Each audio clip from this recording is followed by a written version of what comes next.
Come on. Come on.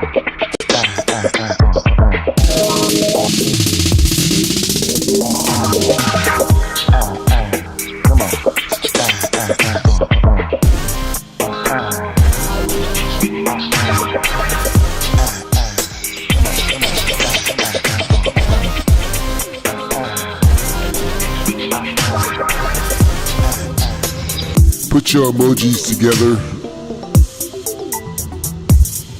for Auntie Miracle B.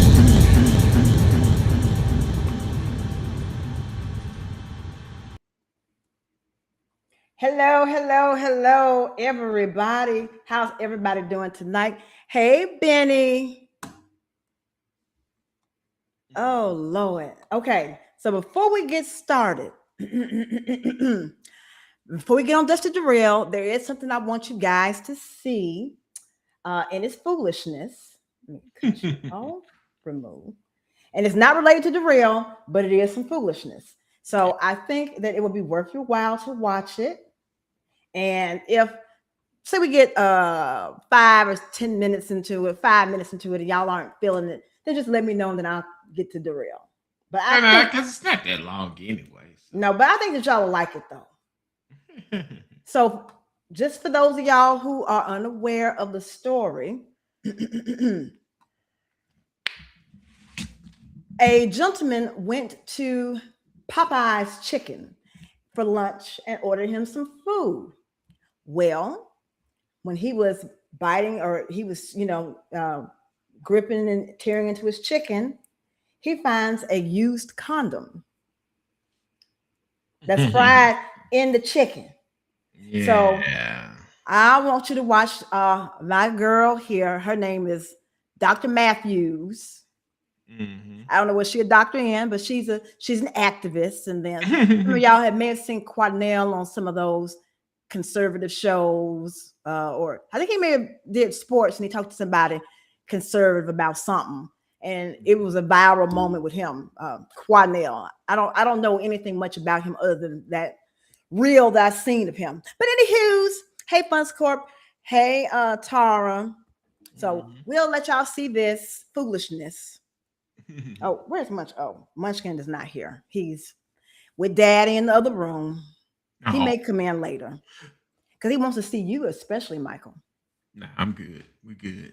Whatever. Hello? Hello? Is the manager here? Are you the manager? Yes, sir. How can I help you? We need to talk to you about a very serious situation. Okay. Extremely serious. This young man, where's my young brother? Tell me, young brother. This young brother was sitting here eating with also a member of his family not too long ago, this weekend. He broke open his chicken. He bought the chicken from here. He sat down in here, opened up the chicken, and the chicken had a condom in it. A condom. There's the video right there of them opening the chicken, and you can tell the condom was cooked in the chicken. If you look at the whole video, it was cooked in the chicken. When they came up here to speak to you all about it, they laughed at him. They thought it was funny. Do you know what time it was? I was in. What time was it, young brother? It's on the receipt. Here's the receipt. Here's the receipt. Hey, Charlene. Why the police were not called and notified that you have some freak in the kitchen? Because that was cooked in the chicken. So you got some freak in the back, in the kitchen, playing with himself and choking the chicken and stroking the chicken at the same time. This is a sick individual. We don't know what diseases is in the condom. So again, we don't know what germs. I'm not sure if it was. You need to call the GM. Need to call the owner. Need to call corporate. He even had to go to the emergency room behind. Be careful what you eat in this Popeyes. I would not be ordering none of this damn chicken. The chicken is coming with used condoms. The chicken had used condoms in it. Don't you order none of that chicken. Get your money back. My concern is if you eat this chicken, you might want to decide if you want to swallow or spit. Yeah. That's how sick and nasty it is. Eating this damn Popeyes. The boy went to the emergency room. We got everything. Police report, everything. Y'all better go to another Popeyes chicken. So if you like, they choking chickens in here. If you like eating chicken with condoms in it, step right on up and get your 2-piece for special. Make sure you get a Trojan special. Step right on up. and they thought it was funny. Matter of fact, we'll show you the video. Where's that I got video? it right here. Y'all come take a look at the video. Come look at it. All you customers, come look at it. Watch Their this name video. is Wait, push Candace pause on it for a Matthews. second. Let them all come around. Watch this. Let everybody come around. We want y'all to watch this now. Look at this. Look. Condom in the chicken. Look. Condom inside, fried in the chicken. Look at it. Watch it. Watch it. He's got to break it out. Look at it. Look. Condom in the chicken. Look. Look at this nasty, filthy shit. Look at this. You don't know whose DNA you chewing on in Popeyes today. Look at this sickness. Show them. Look at this. Y'all better get y'all money back. Look at this. Look at their face. You can tell the condom was fried and cooked And in the laid to chicken. side. Look at this. So I wonder if it's This is lifestyle crazy. Take or a look at Trojan. this. Look at this. Look at this. The the condom is fried in the chicken. In the chicken. I'm worried about all you women. Don't eat this chicken because you might not know who your baby daddy is afterwards. This is pathetic. This is filthy. Well, Quanell, that's not quite how it works, but okay. He in the RFK School of Medicine. Brain worms and snorting heroin out the toilet. Now, They- I will say this is that, like, hey, somebody who's worked in fast food, like the people that are at the restaurant right now, even if that was the manager, could give two shits about this for real. You know what I'm saying? It's like, man, they don't get paid enough for this. No. You need to talk to like some corporate people about this. And look at her laughing because it's funny. It's Hey, funny. Sierra, it's funny. It is funny. I mean, like I said, of course, it's not funny if it happens to you, but if it ain't, But this is a happening funny to you, story. it's hilarious. It's She's stupid. hilarious. Yes. But I do. And they feel thought for it was funny. Yes, it's funny. it is funny. Look, she think it's funny. I know she can't hold it in. She like, Lord, I'm supposed to be. I think that is a real law enforcement officer right there. She's like, man, I can't hold this in, man. I'm supposed to be here doing my job, and I am about to bust out laughing. Mm-hmm. They did. And they thought it was funny.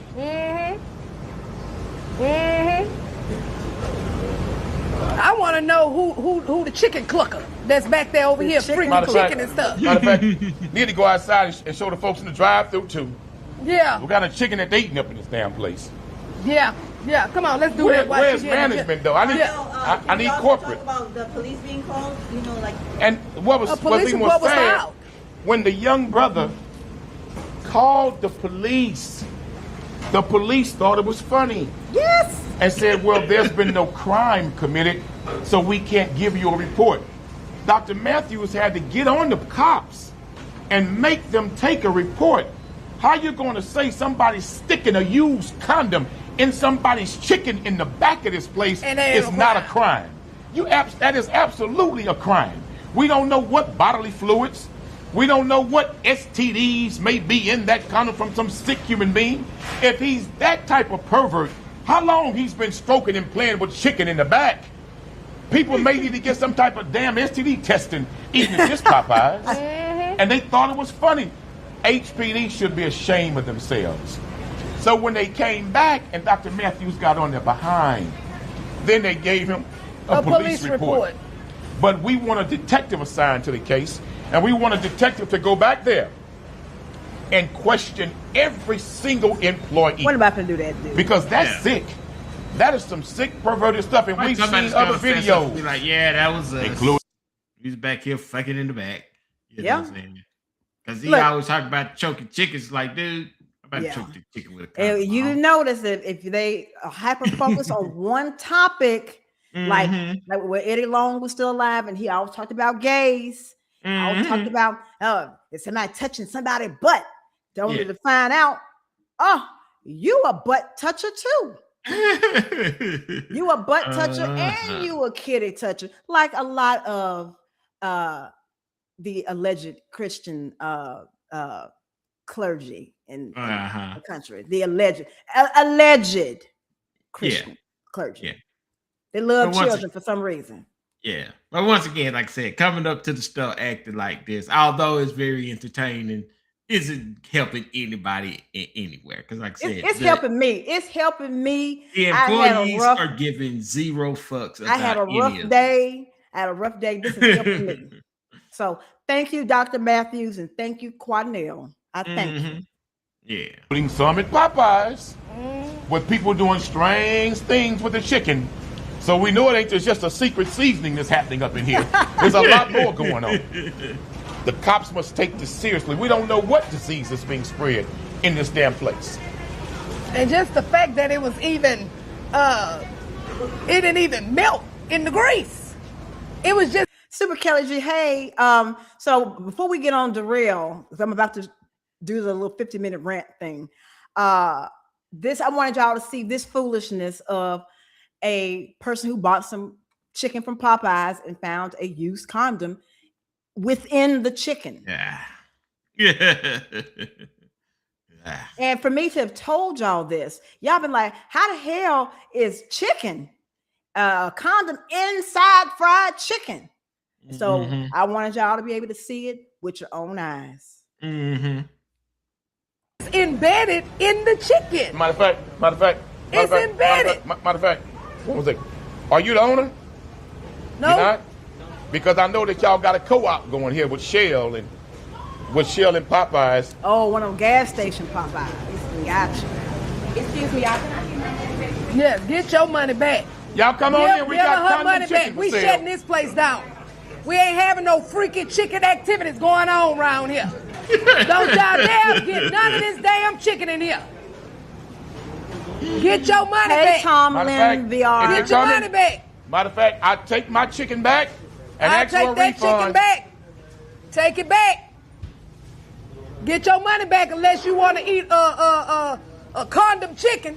Get your money back. Did you come to get you some bird, ma'am? You come to get you some chicken? Don't you do yourself it. like that. Don't do it. Don't take that risk. Get your money Don't back. take that risk. Oh, she's like, get your money back. Bring your receipt and come get your money back. If you got your receipt, get your money Bring back. your receipt, get your money back. Y'all work too hard to be running around here eating condom chicken. You don't know what the hell you Get really over here eating. and come take care of your business. Come on, come on. Come on, Miguel, whatever your name is. Get your ass over here and get that taken care of, brother. That ain't right. Hell no. Y'all work too hard to be eating condom chicken. What kind of freaking mess they got going on in here? What kind of freaking chicken shit y'all got going on in here? Everybody want to be quiet. Don't nobody want to say nothing. We got direct video. That one I can't do anything about it because it's online order. I don't have access. Give her money. Matter of fact, this lady's getting a refund. They getting a refund. Yeah, got to be some refund activity Get this going refund on. activity. Y'all don't be over here eating no condom chicken. Yeah, that's crazy. I need to go out here in this drive-through. Don't let folks know about this in this drive-through. Let's go to the drive-through. How about that girl? Let's go to the drive-through. It's just being messy. I like it. Ma'am, don't buy that chicken. Let's go to the They drive-through. had condoms in the chicken. Condom in the chicken. Ma'am, Condoms in the bring chicken, the video. ma'am. Ma'am, Condoms in the chicken. the young man discovered a fried condom in his chicken And he had to this go to the weekend. emergency room. Look A at Becky. fried condom inside the chicken. Get your money back. So, the chicken that you eating, be very careful. You don't know what you might be consuming. That's right. Look at this freak. There's a freak in the kitchen putting condoms in the chicken. Chicken strips. And I mean, this is a whole nother level of choking and stroking the chicken here. Yeah, it is. This is a whole nother level. Whole nother level. So be very careful if your chicken tastes with some unseasoned, unsavory flavor. That's right. You might want to give it back. I wouldn't eat from here. I wouldn't eat it. I'll go on, sis. Yes, ma'am. Because look, the proof is in the pudding. Yeah. Condom in the chicken.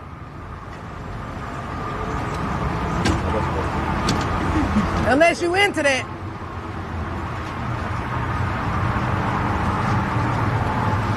Oh, what location is this? Right, everybody wants to go. This the one that's right here off the Fort Bend Tollway on the feeder. Over here by Ross. Yeah, get y'all money back. I got it right here. Condoms in the chicken. Condom in the chicken. There's a lot of chicken choking going on in here. Condom in the chicken. Get your money back. This is sick. This is the highest level of pervert. I think they're getting ready to shut down. They need to. They done shut Popeyes down. Uh-huh. They done shut them down early. Yeah. Miss down. We're not playing. Shut it down. Condoms in the chicken. Cause somebody's gonna get a belt on their ass for this. For this. People work too hard for their money to be running around here getting condom chicken. It's crazy. Yeah, they better get a belt on their ass. You see they ain't closed that. We're not playing. You don't do that. This is sick. Have you notified corporate?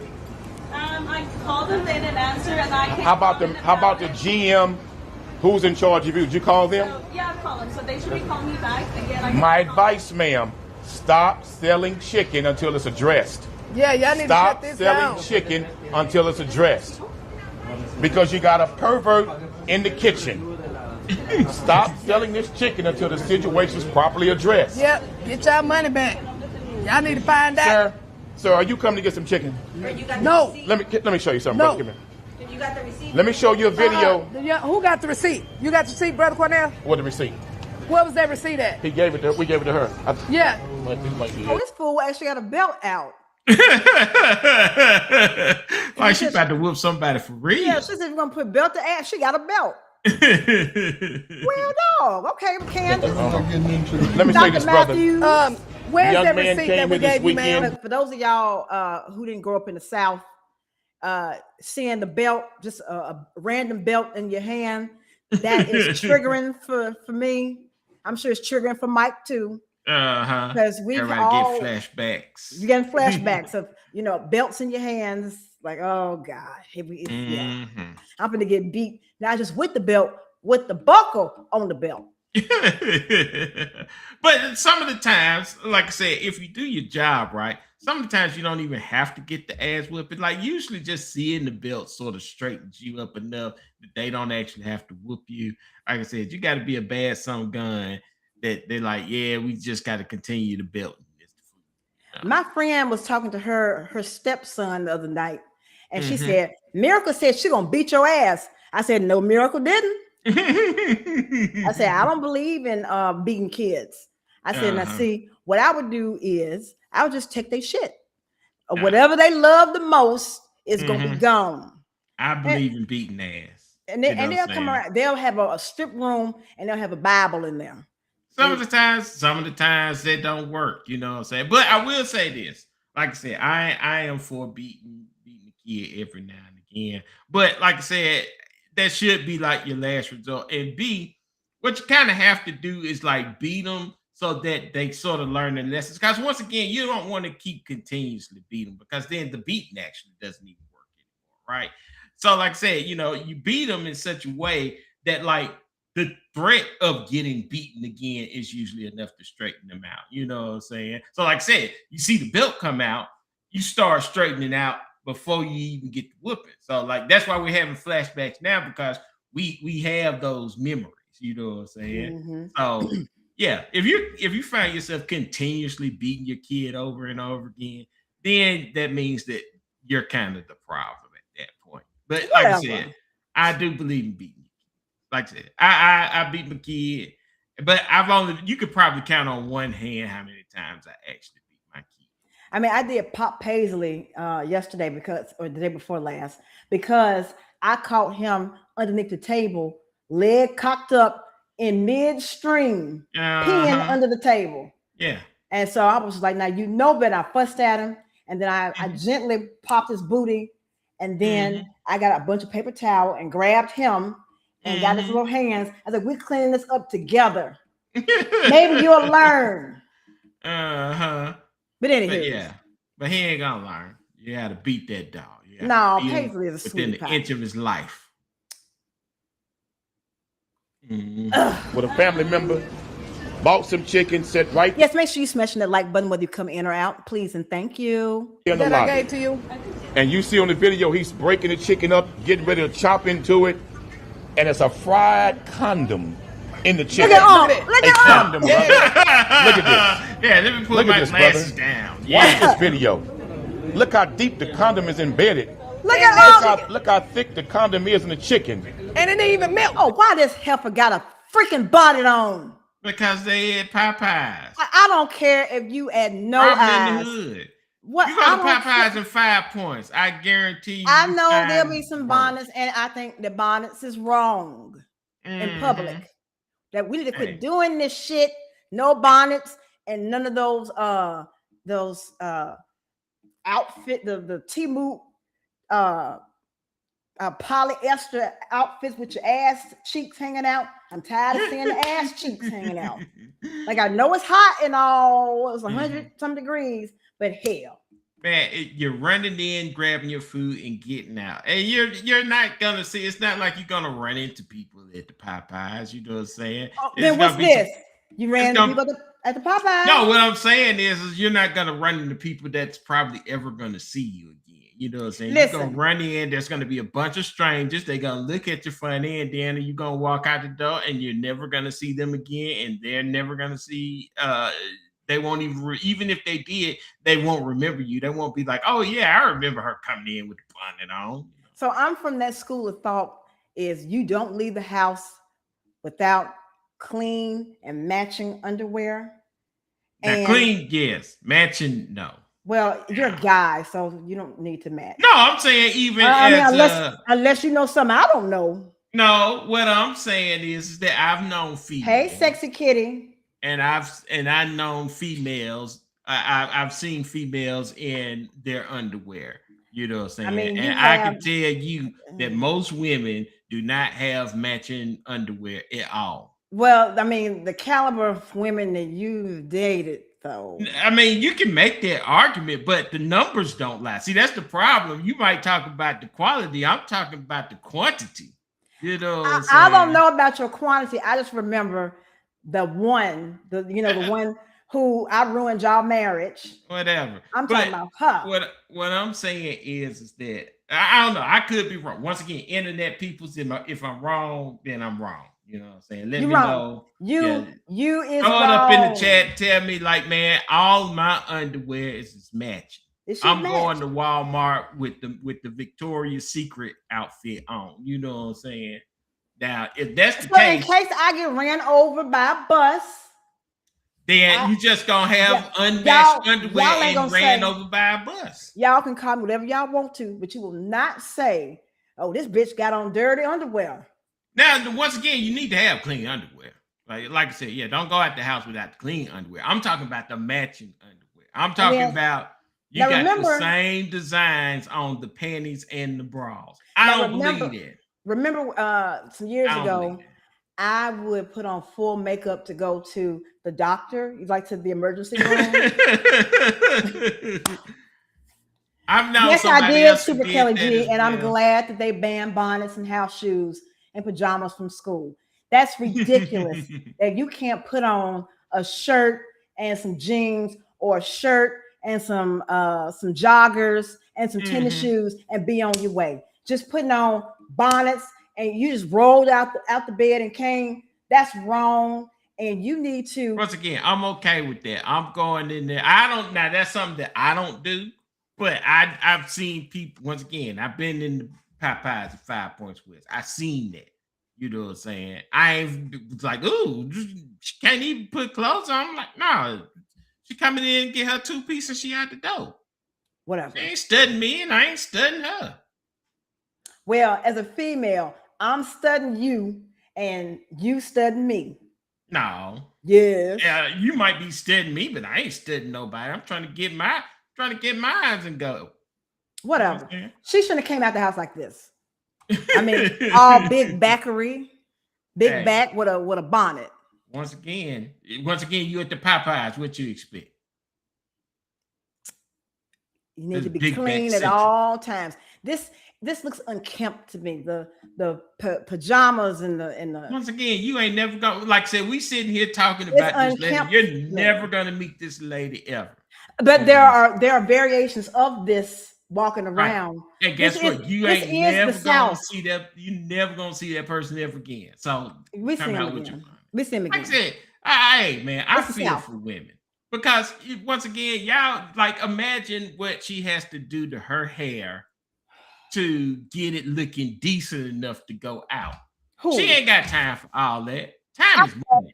I guarantee you that's a wig. Put it on and you get your 2-piece and you call it a day. That's a wig or those some braids. It's Some one people ain't got it like that.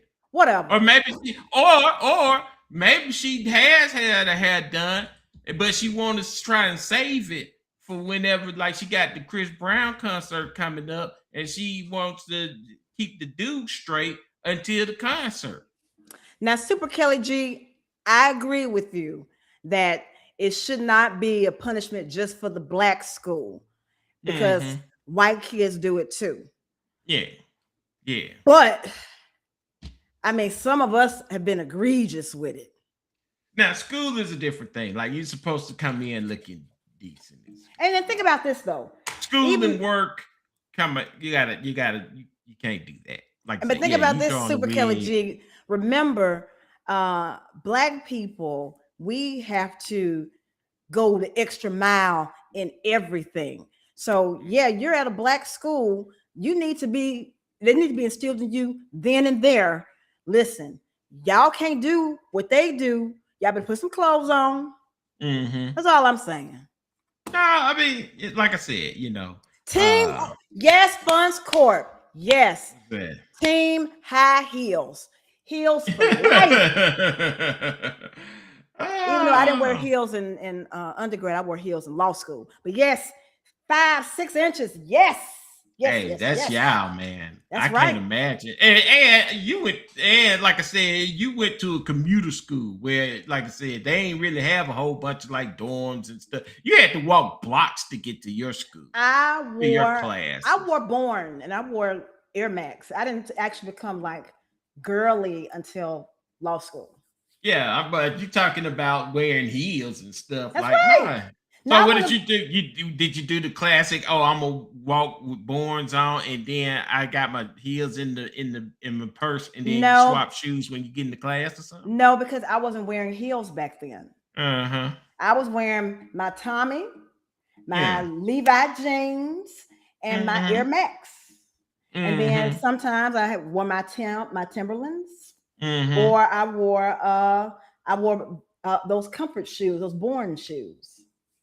Yeah, well, like I said, you know what I'm saying? Yeah, don't be wearing heels when you ain't gotta wear no heels. Whatever.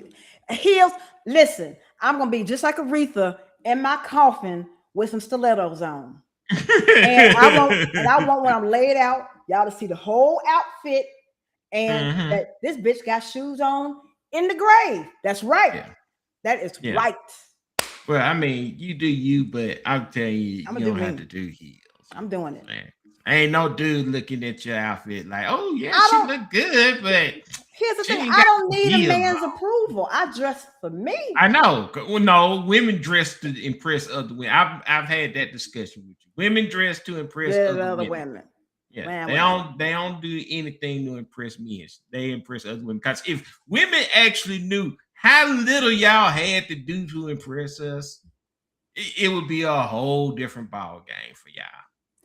Hey y'all, so I think we didn't sing enough. I mean, I know it's about 4 minutes left, but y'all got the gist of it. Yeah. I don't want to belabor the point. Y'all got it. So we're gonna give y'all what y'all came here for. This dumbass. Yeah, so you about to listen to the rant. And then I'm gonna do the rant, and then the next time I come back, I will do some more witnesses from, especially the medical examiner on day 6. Hey, Carrie Latau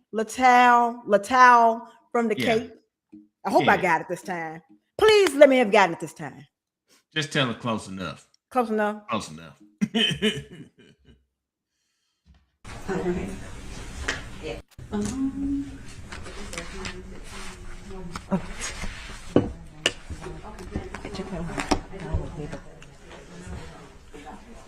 All right, we are back on the record. The appearances are as they were before. State have their next witness available? Yes, Your Honor. All right, let's bring the jury back out. Am I? Don't Yeah, okay. It's coming. consent to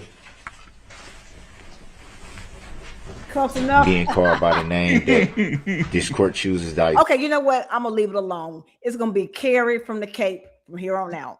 Nah, you got it. We cool. Everybody, like I said, we all family here. You call them what they want to. Yeah, but you're gonna be Carrie from the Cape.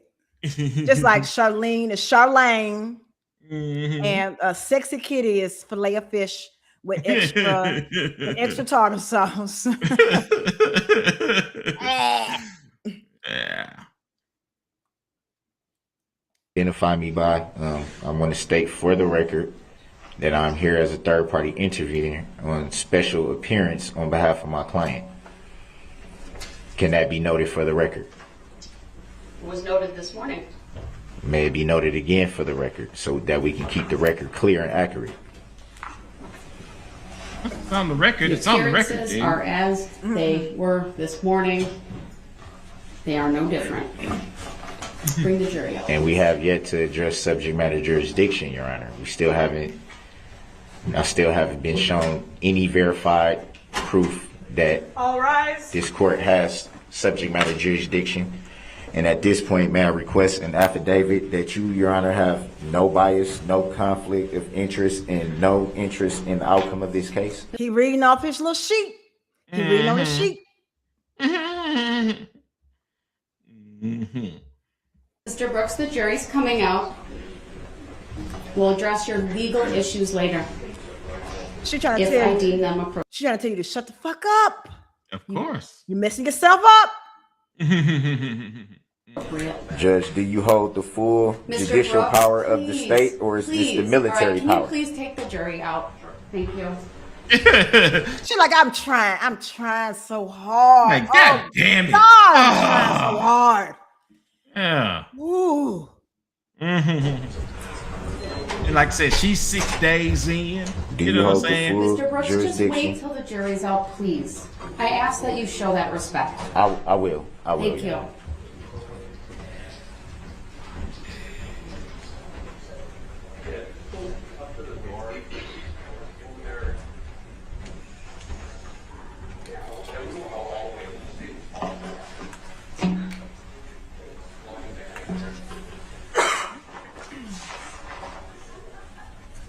Looking like a psycho. Oh, he really believes he's gonna win this appeal. Everyone else can you all can be seated. Mr. Brooks, just make your statements. What do you want to advise the court today? I want to first state again for the record that I do not identify by that name, nor do I consent to being called that name.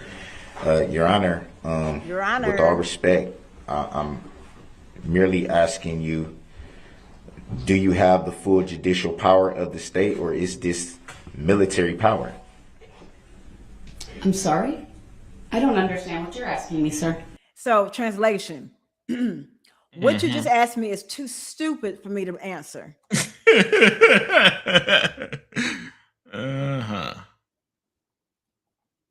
Yeah. I'm asking, is And on what this, legal basis are you making that request? I'm asking for the record, is this a common law court or an admiralty court? Admiralty. What are we in here? Neither. And I'm requesting an You're in a criminal affidavit court. that you, Your Honor, have no bias, no conflict of interest, or no interest in the outcome of this case. And the reason why I want to state this clearly for the record, mainly is because of the bias that's been shown. I have not been getting any certified copies of any requests that I've made, which I was told by this court to address inmate communication forms for anything that I may need. I've done that. I've complied with that. What's a certified copy of an inmate communication form? I don't know. Who's certifying this? I don't know. It's something like I guess it's supposed to be like maybe they signed for it or something. I don't know. I mean, you know what? You know who could have got certified whatever's? Your attorneys. Your attorneys fired. Yeah, they could have got all that. But yeah. Every time I've needed something of the court pertaining to documents, I've done it the way the court has asked me. And I've always stated that I wanted everything to be certified. I have yet to even get that. My court docket sheet was not a certified copy. Oh, Lord. When I asked Your Honor of your oath of office, I asked for that to be certified. You stated for the record that you would not give me a certified copy of your oath of office. Yeah, because it's irrelevant. Her oath of office has nothing to do with you running over 70-some folks and killing 6. That had nothing to do with it. Nothing. I guess, man, is he trying to say like, oh, she's unqualified? Well, I know he's being an idiot, but you know what I'm saying. Well, he's going to argue that if she knows someone personally, a victim's father personally, and then of course does she really? Yeah, but so what had happened was he originally had a judge, and I don't know what happened with the first judge, but they had him recused, and so then she became the judge. Yeah. So I think you can only have one recused. So, but the judge disclosed that she knew the father. Like they weren't like friends, but they were acquaintances. So she did disclose it. But I mean, again, that's what your attorneys was for. Yeah. All right. So yeah, dumb. But I bet you now she wish she had a recused herself. Like, God, dog, this wasn't worth the headache. No, I think that she got a nice boost out of it. She got some recognition nationwide. She thought that she was going to be a chief judge of the Minnesota Supreme Court, except for the fact that her son is a drug addict or alcoholic or both. Oh, well. So yeah, that's got a little, you can't run your house. How you gonna run the court? Yeah. Hey, Brenda. Make sure you smash that like button whether you come in or out. Which you are required to show if I ask for it. I've brought up my 6th Amendment constitutional right that has been pretty much discarded, and that is based on the fact that I have the right to face my accuser, which would be the plaintiff, state of Wisconsin, in this matter. They have yet to show that a claim is I mean, a living human being can only make a claim. An entity cannot make a claim. I've requested. I guess he has not watched politics, and you remember when Romney was running against Obama, and they were like, Romney said, corporations are people. So again, I'm confused at how you don't understand this concept, and especially how many cases that you have been into since the 1990s. The 1990s. It's 2020. It was 2022. Yeah. And the trial was 22, and the stuff happened in 21. So yeah, the 90s, 2021. Somebody's looking at where's Munchkin. Don't ask. Hush, Michael. You're being mean to Munchkin. He loves you. For the complaint. This is what I wanted to say. The 6th Amendment right that he's talking about, he's not getting. Get this, y'all. It is for people accused of crimes, ensuring a speedy and public trial with impartial jury and a right to a lawyer. So didn't he have all that? He had all them shits. Then what he complaining about? Except for the speedy trial thing, because he drug the trial out. No, but the speedy trial doesn't necessarily a process is a process. It's not like you're going to get your trial overnight or anything. And then you like had that. a large case What they're basically saying is like they can't just hold you indefinitely without you going to trial eventually. You know what I'm saying? Now, like I said, if it takes a year or two because the process is a process, that's different. You know what I'm saying? But like you can't be like Russia where they just throw you in jail and you never actually get a trial. Like that's what that stands for. Not like, oh, I was supposed to have my trial like 6 months ago. I'm just looking at this thing showing about the cyclospora is in 9 states, and I'm trying to figure out where these 9 states are. Yeah, I saw it. Alabama's not one of them, so we're just That's right, because these fat asses ain't eating no salads. That's right. That's right. Oreos ain't never gave me diarrhea. Sticking with Oreos. Hey, but Taco Bell has. Yeah. Like I said, forget all that trying to eat healthy junk. Be provided. Stick with your Oreos. Really, Mike, the person that today was talking about, man, I got to do something about this. I do, but I ain't got to do something about it right now. Black folks, man. That's That's a future Mike problem. Oh, okay. The complaint from November 23 of 2021, the amended complaint from November 29th of 2021, the second amended complaint from January 12 of this year, 2022. I have yet to see those. There was no record of a bond in my docket sheet. I asked for that to be verified by proof. That hasn't been provided. There's so many biases, clear biases in questions that are not being asked based on judicial determinations made by Your Honor. She's a judge. That's what they do. You look at the discrepancies in the job description, and I think they're clear. I think at minimum I deserve for the subject matter jurisdiction to be verified and proven. I've raised that issue numerous times, pretty much every day, every time I come before your court, Your Honor. I address that, and it has yet to be proven. My filings have been disregarded, even though they've been filed into the record, even though they've been time stamped. Yeah. I haven't got the original copies of any of them, which I'm supposed to get. And as we sit here today, I'm still not even understanding the nature and cause of the charges. That hasn't even been proven. Can that be provided in any way? I'm basically sitting here confused because I don't understand why these proceedings are allowed to continue when there's so many things that have not been provided. They haven't been provided in my discovery. They haven't been provided to me by being brought to my pod where I'm housed in the jail.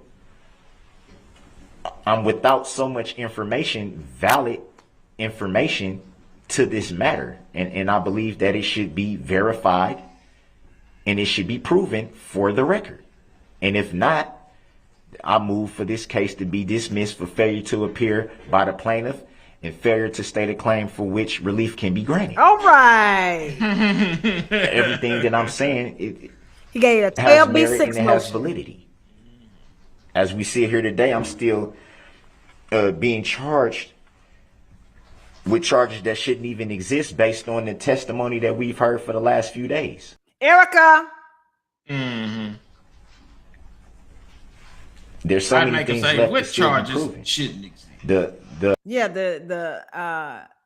domestic. Erica. We're not arguing nothing about the people that you killed. You're not arguing about any of the hundreds of people that you injured and you mentally traumatized. That bitch Erica. She got me in this situation. If I was post Charlie Brown right here, he just that poker face. If I was a part of this case, I would just dismiss the domestic violence charges just to see what he does from this point on. It does say. Well, they dismissed one. Yeah, I'm talking about dismissing him, so he can't be going back talking about these charges. I shouldn't be charged with these charges. Hey, dude, you got more important shit to worry about. Well, you needed the first one, the one the day of the parade, as your causal nexus of how this thing occurred. And so the catalyst was him harassing and stalking Erica, and him getting the snot box rocked by Corey and the guy whose name I can never remember. Yeah.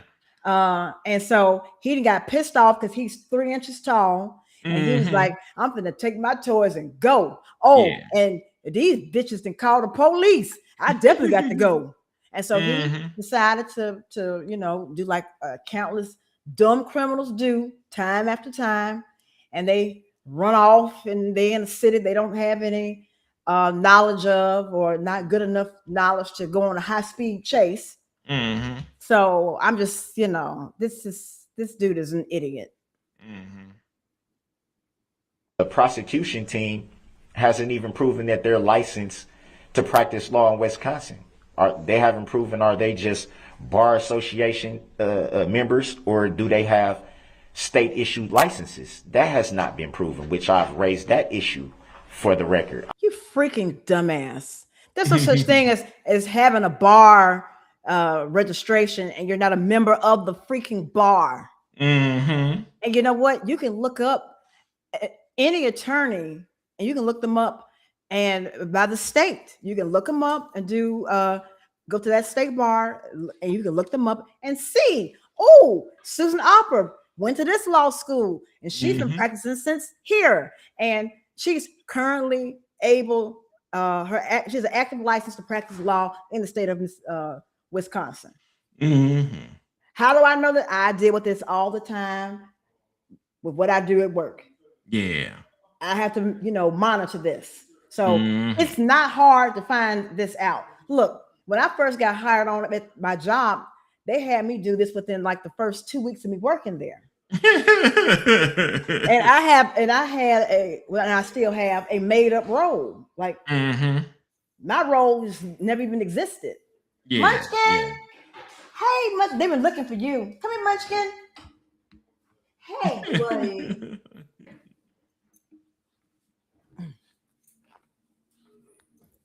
Hey, everybody. Hey. Hey, Uncle Mike. I love you. Yeah. I've been bad because I've been peeing on the floor, and Mommy's trying to save my balls, but I don't know. It's gonna be touch and go. You ain't got them fixed? No, because the doctor or the vet said if he's not marking, then it's best to leave him intact.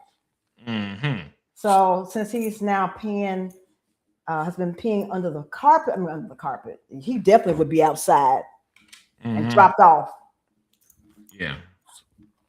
He'd be at the Chinese restaurant. He'd be some Mongolian beef. I'll drop him off here. I need me some Mongolian beef. Because y'all know that beef and the chicken be kind of weird tasting. So I think it's some munchkins running around. I think I like munchkin. Wow. All right. Yeah. Like, put me down. I got places I need to pee. Yeah, he better not. Oh, now he just sitting over here. That's my little buddy. All right, well, let's continue. Yeah, everybody's saying hey to you, Munchkin.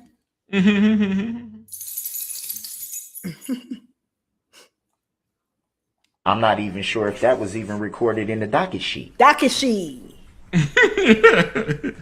There's so many things. And Your Honor, you still haven't stated for the record if you have full judicial power of the state, or is this military power? Okay, so let's count how many times they asked this question. Do you have full some of the state, or is this military power? So this is the second time we've asked this. All right, so we're on 2. Yeah. That hasn't been proven. Nothing has been proven. Not subject matter jurisdiction. Not licenses to practice law. My Sixth Amendment right has been basically trampled over. No complaints have been shown. Neither of the 3 that I've requested. by the way that you told me to request them by inmate communication. Nothing is certified that I get copies of when I clearly asked for them to be certified and to be filed into the record. It's to the point where Your Honor, you should recuse yourself from the presiding at this point. If you're not going to abide by the oath that you swore, which was in your oath, correct? Oh, he didn't left. You swore to protect the Constitution of the United States. You swore to protect we the people. That is not being done here. If every valid argument Wait a minute. Isn't she protecting we the people though? She actually is. Oh, okay. I was just checking to make sure She's that actually I wasn't protecting we the people, just not his ass. right. Make sure y'all smashing that like button whether you come in or out, please, and thank you. I raised is taken by the court as a sign of disrespect or a sign of trying to intentionally be disruptive. That's what you've been doing. Or causing a problem, when I'm merely seeking understanding, because I don't understand. I'm merely seeking to understand why this information has yet to be provided and we're this far into this matter. And there's still no verified proof. Even as I sit now saying this, there's still no proof being provided. Zero. How is this case allowed to continue without these documents and filings being verified? Is there any legal factual basis that can state why this information has not been provided? Why the docket sheet is incorrect? The docket sheet. Why there's so much on the docket sheet that should be on record that's not even in there? That if we had the recordings of the record, they would see was brought up numerous times that doesn't even show up. Well, if it's not on the record, put it on the record. I'm just asking for Your Honor to be fair, which is another right that I have: the right to a fair trial and the right to an impartial jury. Dude, I can go on. You've had the fairest trial in this 250-year history of the country. You've had the most fair trial I've ever seen in life. Mm-hmm. I mean, I'm talking about freaking fair trial. Mm-hmm. And on about what's not being done. I have, again, I say I have the right to face my accuser. Where's the injured party? Who's making the claim? I asked Your Honor numerous times for Your Honor's name. You wouldn't answer. I asked, did you have a claim against me? You did not answer. I asked the whole courtroom, did anyone have a claim against me? No one said anything. You know why? The people that have a claim against you didn't say anything? Mm-hmm. Because you killed them. That's why they couldn't say anything. You killed them. Yeah. Yeah, that's what happened. You know, I wonder why, I ain't heard no new music from Michael Jackson. He's no longer with us. Yeah. Yeah. Duh. Mm-hmm. Which you stated for the record, a non-responsive answer. A non-responsive answer is an agreement, which will be a tactic agreement by you, Your Honor, that you don't have to answer these questions that you should be answering. I have that right. The plaintiff in this matter, which was stated by witnesses in testimony to be the state of Wisconsin.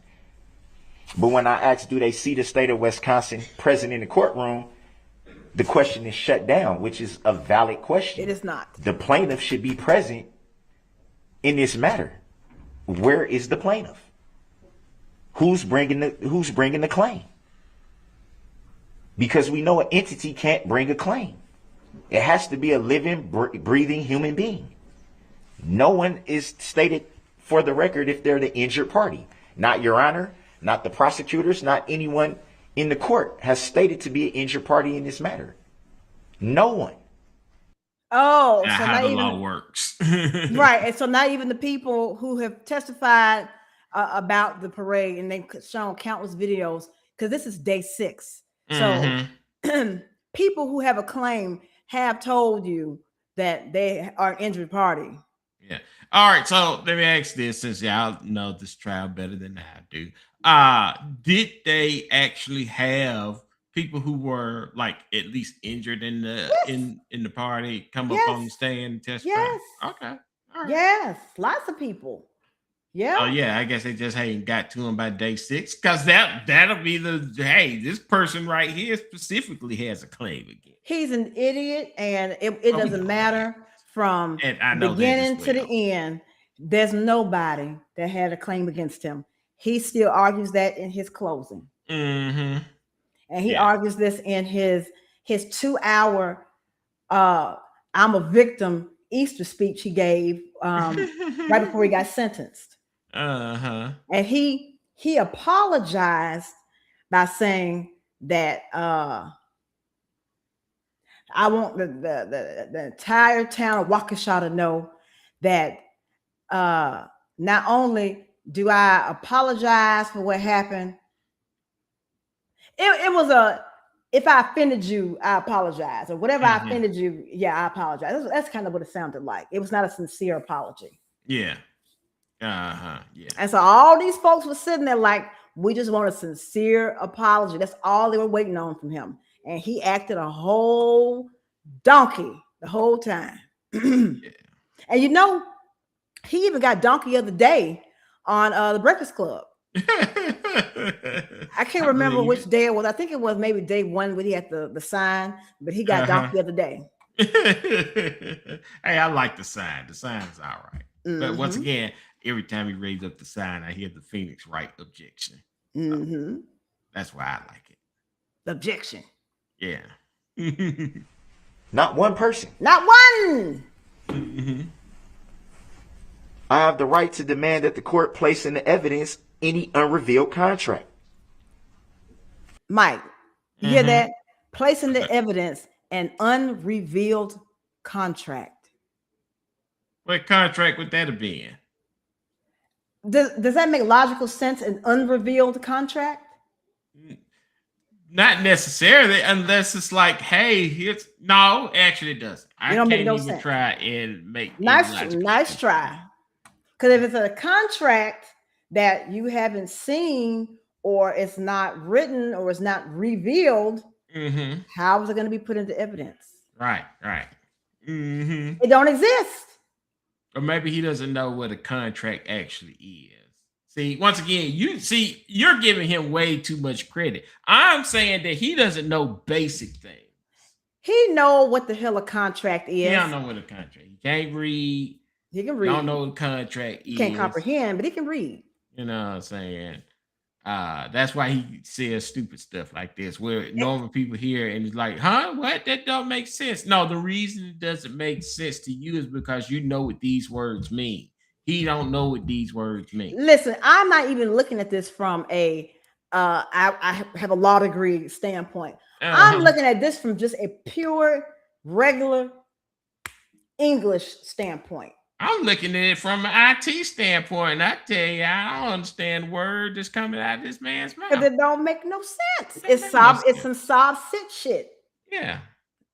Soft sit shit.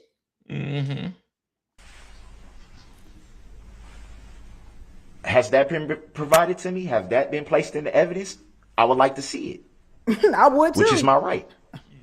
I have the right to inform the jury about the truth in their duty, in their rights. That's the First Amendment and the Sixth Amendment. AKA the jury to nullify. That's his other thing he was hanging his hat on is I can, whatever happened, the jury have the power to nullify the charges. Yeah. Like, dude, come on. They don't want to. Like I said, once again, for you to be asking stuff crazy like that, you got to get people to like you. And all of this stuff that he's doing is making people not like you. Like, even if it's lawful or not, or if it's correct or incorrect lawfully or whatever. Like you can, if you're good enough, you can persuade a jury to rule in the way that you want them to rule. Because at the end of the day, the jurors are human beings. And if they actually like you or you come off as likable, you can beat charges that you shouldn't be beaten. And you can ask for things that that normally you couldn't ask for. But like I said, when you're doing stuff like this and the jury has to hear it, or if they don't hear it, they understand like, oh yeah, we have to go to the court and then immediately turn back around and stuff like that. And we're just sitting in this room by ourselves for like, if he's going on for 50 minutes, they're in that room for an hour, not knowing what's going on. That takes the jury off. And that makes you unlikable. And then all that, you come in the courtroom and you acting up and outbursts and all this other stuff, and they have to keep moving you. They got to stop, get the jury out, move you, and then they bring the jury in. You act a donkey again, and then they got to. I mean, it's like up and down, up and down. Yeah. So, like I said, you can't ask the jury to notify the case. If, like I said, you're ticking them off, they're going to be like, hell no. I want you under the jail even more than the people that got injured do. I would have already decided on day one. I'd be like, oh, this clown guilty. I would have been like, Your Honor, we don't need to hear anymore. We all agree that he's guilty. Lock that nigga up. Yeah. For life. Underneath for jail. 1,300 years. Give him a clean millennium. But I'm repeatedly told to shut the question down when this is valuable information that the jury should be privileged to know. They deserve to know. They deserve to know. Once they were chosen to sit on this jury, why are we keeping information away from them that they deserve to know? They ultimately have the power. They decide the matter. Why are we keeping information, valuable information, from their knowledge? That's a disservice to the jury. Oh. And frankly, it's a disservice to the court that they're not allowed to hear things that they should know, that they should be informed of. It's our right to inform them of everything that they have the power to know, to do, and to know. They deserve that much. It would be a travesty for them to make a decision without being fully informed. And these are all valid things. I have the right to protest and object if any of my rights or demands are not being met. I've done that numerous times, only to be shut down. Numerous times. Numerous of times. Yeah, you can object all you want to. I've raised his problem is he makes an objection. Of course, the objection is stupid. But once she rules, he refuses to move on. He wants to continue to argue. Right. The dumbass objection that didn't make logical sense in the first place. Or you just want to yell, grounds. Issues that I didn't consent to anything that may have been suggested on behalf of my former attorneys. I've never even consented to them making a plea on my behalf. I haven't, as a matter of fact, when it comes to a plea, I haven't even had the opportunity to entertain any plea that may have been suggested by the prosecution. We haven't even talked about that. There's a reason. Not one time was it ever brought to my attention that the prosecution even wanted to offer a plea. Really? They didn't? That's another issue. These is lies being told. Yeah, that's what I'm saying. I don't think there's like a lawyer on the planet that goes like, yeah, I want to make sure we can take this to trial. Right. They told you to take the plea and you said, fuck that. We time to go to trial. It's time to go to trial, bitch. Time to go to trial. Yeah, that's what I'm saying. Like I said, there's not a lawyer on this planet that would choose to go to trial over especially, like I said, somebody trying to prosecute you. Right. With as much damaging evidence against him, I would have been like, yeah, take the plea.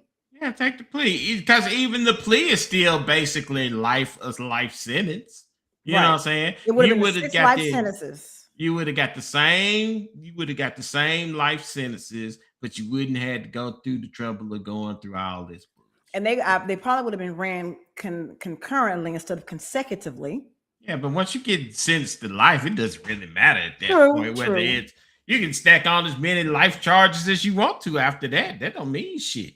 You know what I'm saying? After you get the first one, it's done. Yeah, ask Eileen Warnos. Mm-hmm. That's my girl, Eileen. So which one is that? Eileen Warnos was the one that Charlize Theron played in a Monster. Oh, yeah, that's right. Yeah, the first I knew female that name serial sound killer. familiar. Yeah, you can't forget Eileen.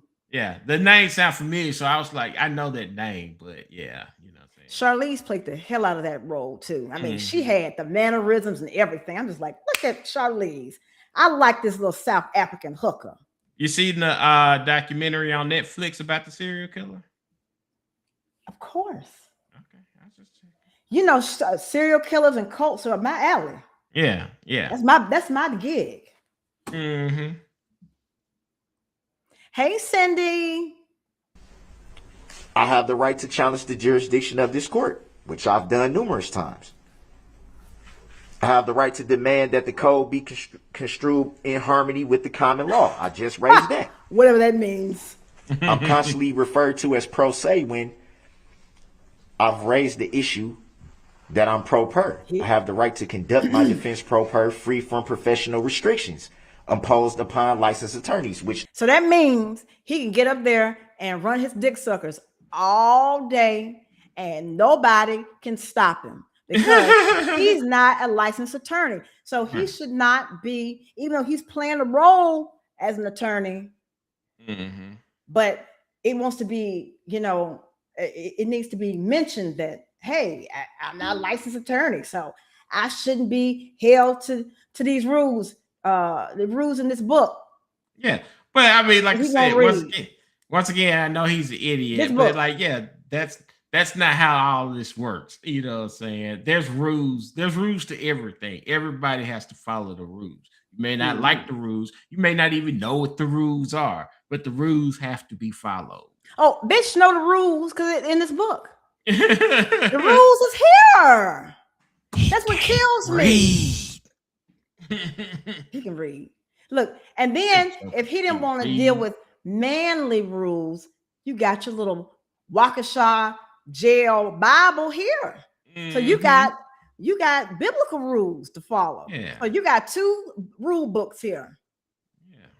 And you did the opposite of all of it. Thou shalt not kill. Well, we know that didn't happen. Thou shalt not well, look, he hadn't committed adultery, but I mean, he is a pedo, a pedophile. So I'm sure, touching kids isn't really a sin in the Bible. I mean, that's not one of the ones written out, but yeah. Loving your neighbor. A lot of Christians miss that one. The loving your neighbor, being there for your friend, sacrifice for your friend, whatever. Let's continue. This court is well aware that I am not a licensed attorney. Yes. In fact, the court is also aware that I only had 3 days to prepare for a trial that the prosecution has been prepared for a whole year. Oh. We see these boxes right here.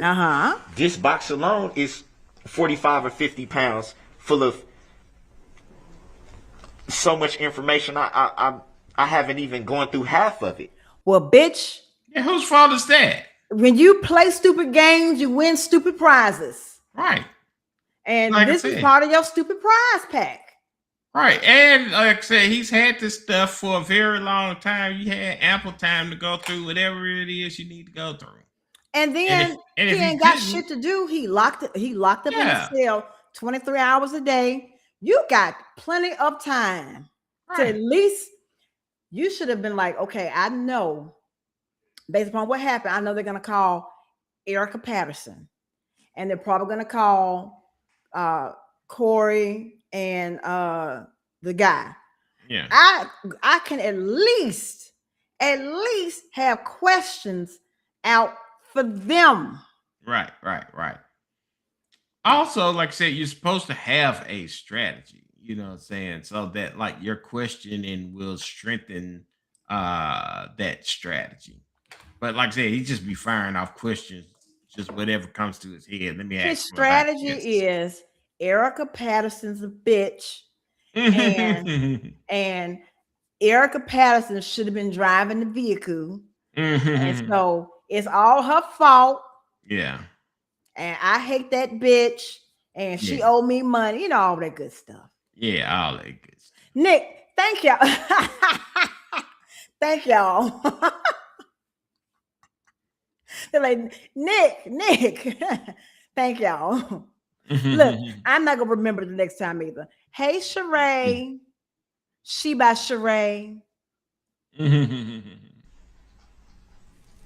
It was stated for the record that the discovery, in its entirety, was brung to my housing unit on the 29th of September, which trial was scheduled, that would be a Thursday, which trial was scheduled for Monday. How can I possibly go through all that, all the paperwork, all the digital discovery and things of that nature? How can I go through all of that and be prepared in 3 days? You said you was going to be ready. That's a clear bias. I did not have time to prepare for this. Everything I'm doing is off the top of my head, winging it, taking it as it comes. Hey, when the court is, you know what? And that's what he's doing right now in the booty house. He taking it as it comes. Hey, he winging it and he taking it as it comes. Yep. Yeah. And look, he said he doing it at the top of the dome. Is that what he said? Top of the dome?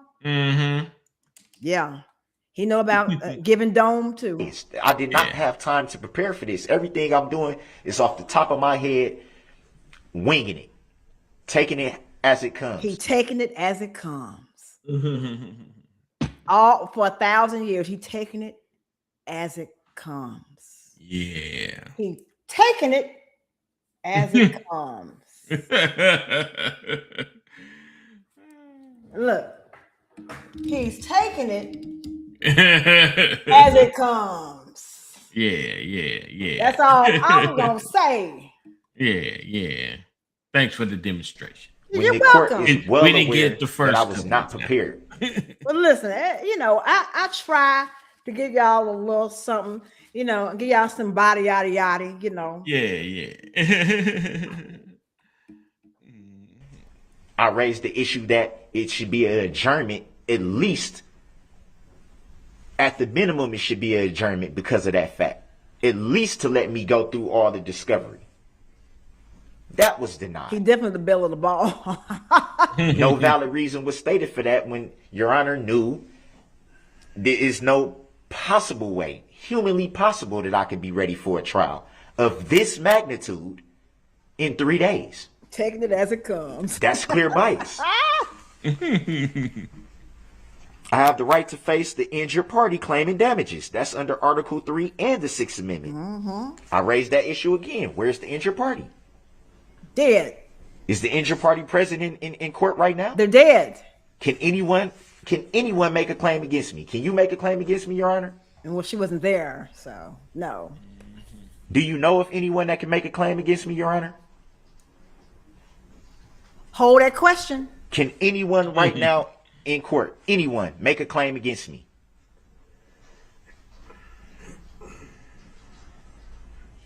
And because of that, Your Honor, the motion to dismiss should be granted based on that alone. There's no injured party in this matter. None, huh? So who makes the claim? Who?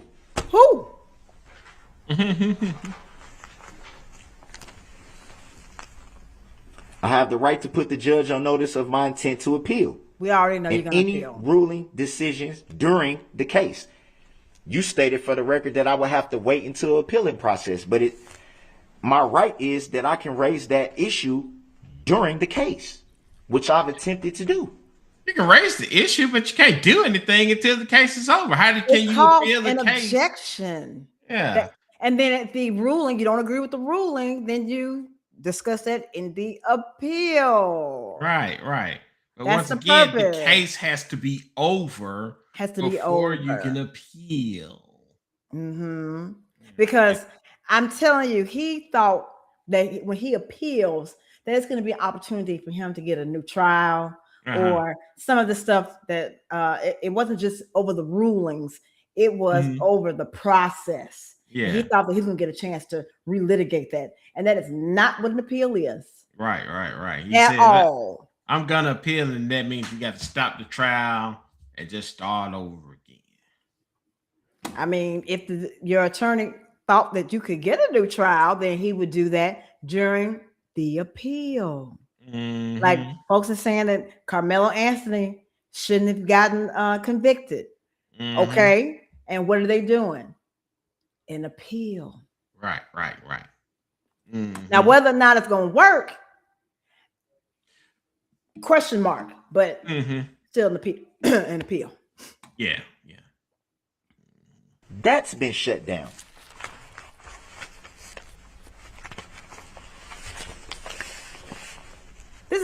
I can imagine this is like what his book reports in school were. I feel like this is exactly what it would be like. I don't know. I can't lie. If you came to class. That was kind of how my book reports were going too. So, well, I was into literature and English and history, so I had into chemistry, math, and science. Yeah. So my book reports were kind of going the same way. See, if me and you had gotten together and we had a kid, you on the chemistry, math, science, or anything that's not English, or you'll actually have to do the grammar too. I don't remember how to diagram sentences and all that stuff. That shit was hard too. But when I learned Spanish though, and I was learning Spanish grammar, and I was going back to my English grammar, and it did kind of click a little bit. But anyway, nobody cares about that. So let's go. Yeah, nobody cares about your dangling part. Yeah.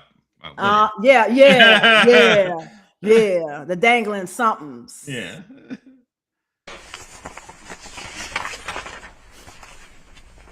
He's working hard. I have the right to specifically reserve all of my rights, which I do at the beginning.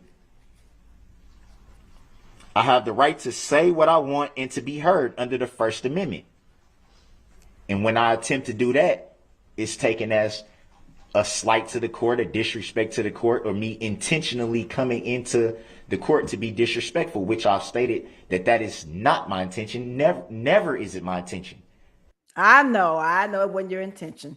But you do know that the First Amendment is so that the government can't persecute you for your freedom of speech. Right.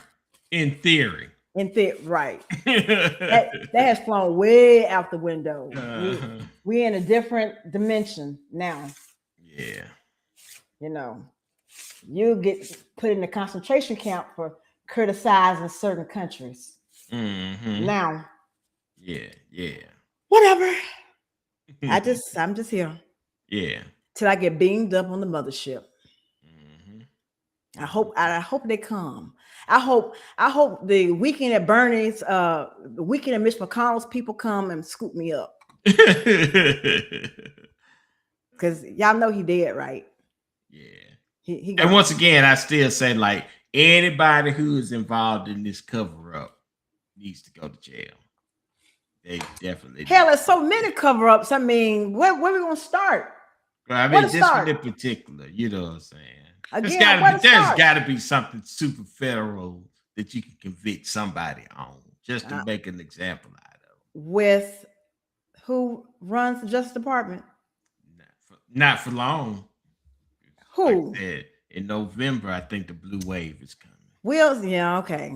We'll see. I don't have any confidence in that. We'll see. I never intend to walk into your courtroom, Your Honor, and be disrespectful intentionally. But you do it, though. I never come into this courtroom to disrespect anyone. But you do it. But because I don't understand, I raise these issues because they have validity.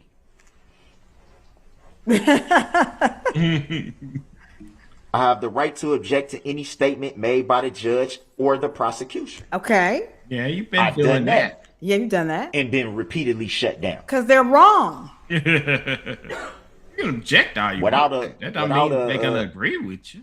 Right. Without a lawful explanation. He just go down the list. I've See, they don't give you a lawful explanation, doofus, because attorneys know.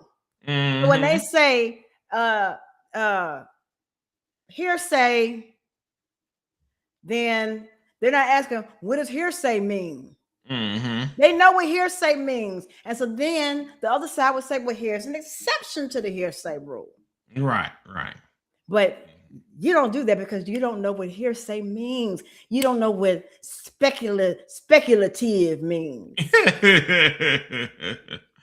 You don't know what that means.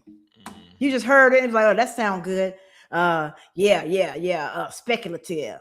Yeah. Hearsay. Yeah. That's not what the person testified to. Mm-hmm. Idiot. repeatedly asked the court for a motion for a finding of fact to determine if things are being done legally. I've been denied that numerous times. Without merit, which is also my right. Oh, okay. Hey, Joe Cognac. I have the right to recuse the judge at any time, which is also a right. I have the right to a speedy and fair trial by impartial jury. So we back to Sixth Amendment. Yeah. But you I do think have. it's safe to say that my speedy trial right has definitely been violated because this matter has been taking place for roughly a year. Yeah. I've never consented to waiving anything related to a speedy trial.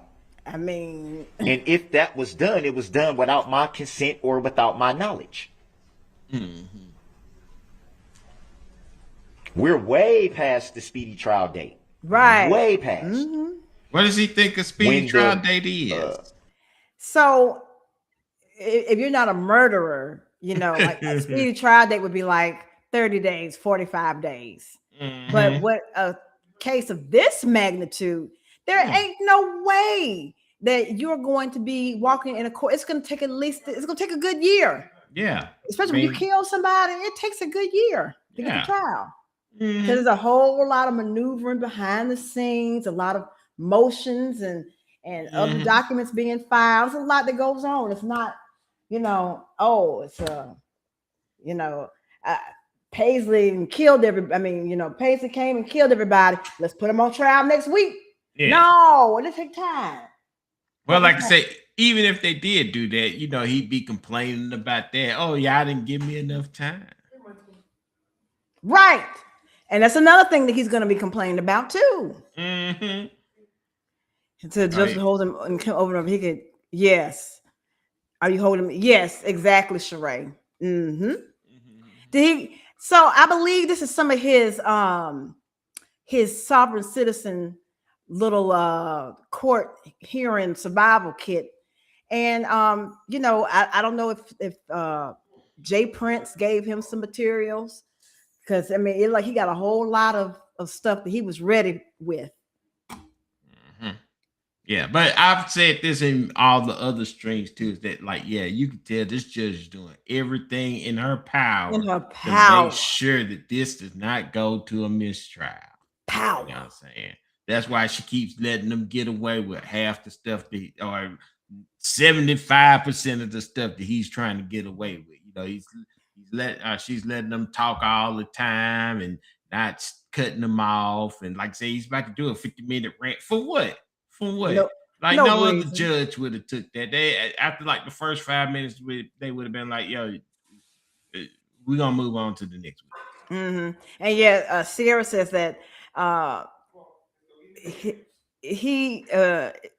she knew that it could have caused a mistrial or it would delay the trial just to continuously hold him in contempt because he's going to continue to act stupid. Right. So holding him in contempt, he did everything he could to throw some all type of stumbling blocks, so they couldn't get any justice for those folks. Look, if he could have, that trial would have still been going on today. Mm-hmm. If he could have today. Yeah. Change of venue motion was brought up. I believe that was the first time I came before Your Honor in early March. I want to say March 11th of this year. He had an attorney. When the change of venue motion came into play.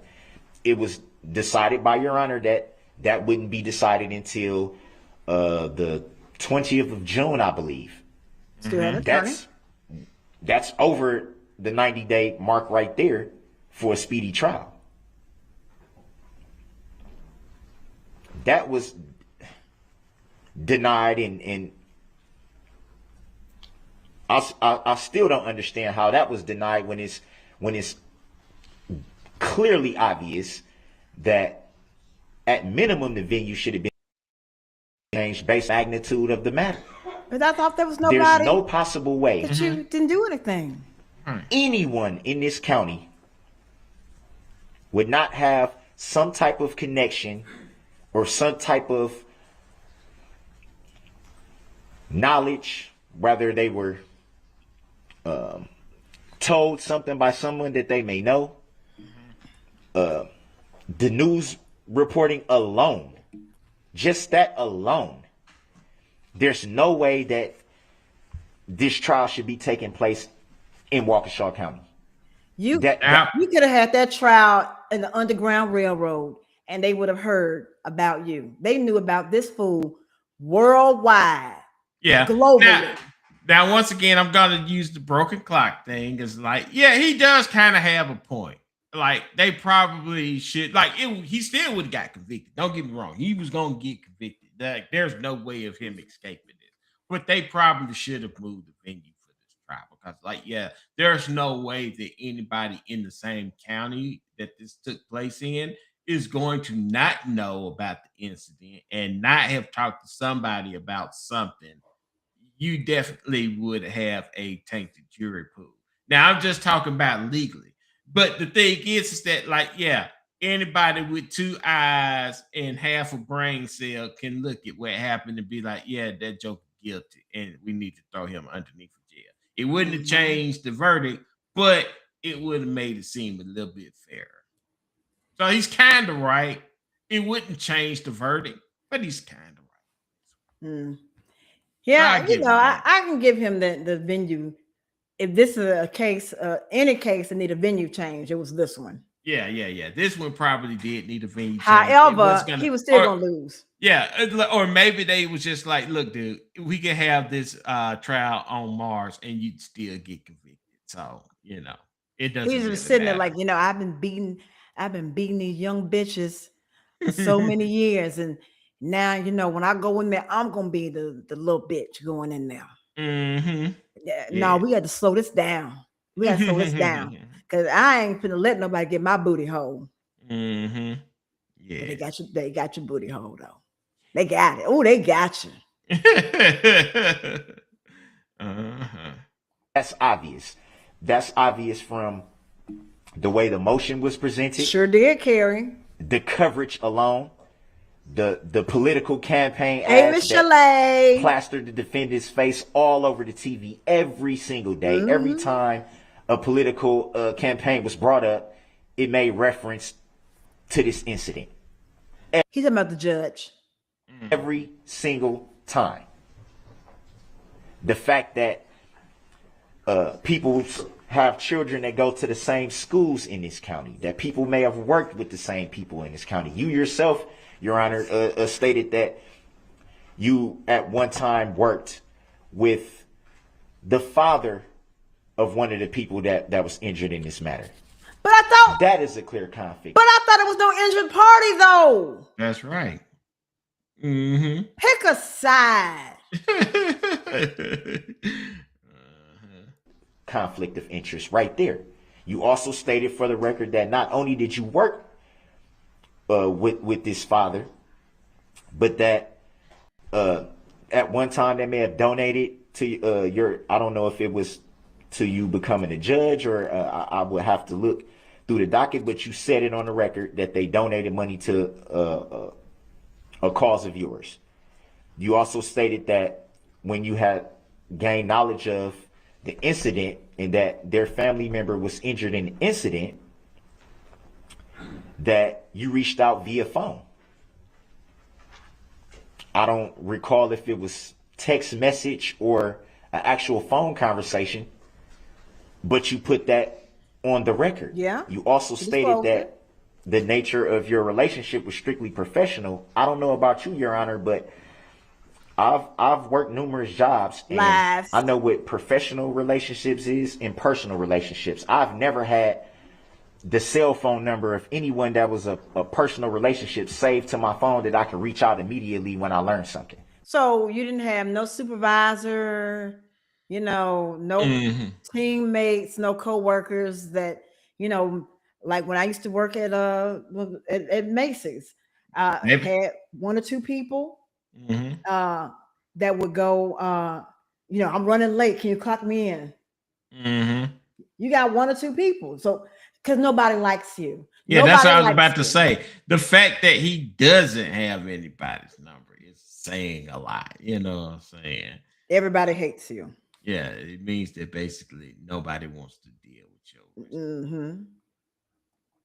That would constitute a personal relationship of some kind. Whether hanging out from time to time, having a cup of coffee, or hanging out time from time, grabbing a beer, or hanging out from time to time, watching a game, or anything of that nature. It would definitely be more than just strictly professional. That was stated for the record.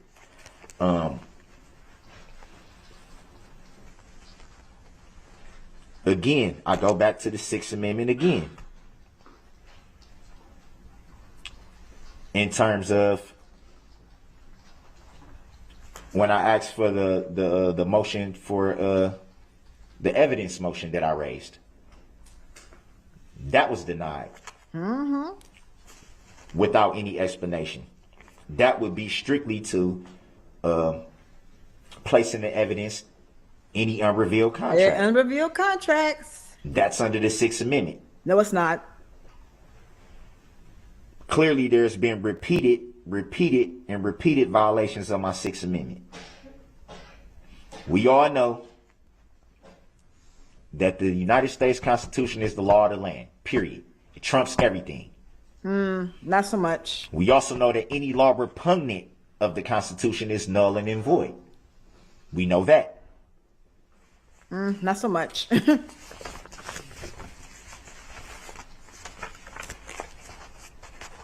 There's still no basis for the motions being shot down. Why was I not granted the motion for finding a fact? Why did it take so long for me to be brought my entire motion for discovery? Why was the motion to prove jurisdiction not verified? Why was the motion to dismiss the case for all the reasons I said not being granted? Which brings me to the motion to subpoena witnesses. Okay. I did everything that was asked of me by the court pertaining to those subpoenas. It was understood by the court that this is my first time ever having to do this. I didn't understand how to properly fill out the subpoenas, at which the prosecution volunteered that they would give assistance. The prosecution volunteered. The only assistance I received was for them to check to see if it was filled out right. And deliver them. That was it. That doesn't amount to any assistance. I was still left to fill it out on my own, and then when I did that, correction still had to be made, which would verify what I was saying. I don't know how to do this. Oh, I know. It sounds like you probably should have hired a lawyer. But I still complied to what the court asked of me. And even then, it was a big old thing about the subpoenas. I can't subpoena the plaintiff in the case. Well, how can I not subpoena the plaintiff in the case? They're dead. And under the Sixth Amendment, I have the right to face my accuser, They're which dead. is the plaintiff of the case. So how could the subpoena not be filed And how could the plaintiff not be called to the witness stand? No, he don't know what the amendments really mean, Sheree. That begs the question of, does the plaintiff even exist? Which it was stated for the record that not only by a witness, a Detective Casey, that got on the stand and said on the record that is an entity, which is not a living, breathing human being. And then it was stated again by you on the record, Your Honor, that the plaintiff is an entity. So the question still stands. How can an entity bring a claim if it's not a living human being? So where's the claim? Boy. Will the plaintiff in this matter, the state of Wisconsin, be allowed to testify? Will they be allowed to be in the courtroom? No, they will not, because they don't exist. Therefore, the claim doesn't exist. So I'm guessing he thinks that like the state of Wisconsin is going to dislodge itself from where it currently sits on the map. And then it's going to itself, put on some tennis shoes and then walk into the courtroom. Yeah, it's almost like they set up somebody to be the representative of a whole state like that. Yeah, I know. Like when we elect people to allegedly represent us in Congress, they don't do shit. Because we have a representative government. Since you know so much, and you know so much about the law, Black law, attorney at law, you don't know about that one, do you? For all those reasons that I just stated, the case should have been dismissed a long time ago. Yeah, it should have been. Once those issues were raised, this case should have been dismissed. Open the door and let them out. Let them go. And at the very minimum, it should have been dismissed because those still have yet to be proven. We're still talking about jurisdiction. Well, you are. Yeah, you still talking about this shit. Like we're Been clear. asked for over a week. We're clear for jurisdiction. We got it. Yeah, we good on that.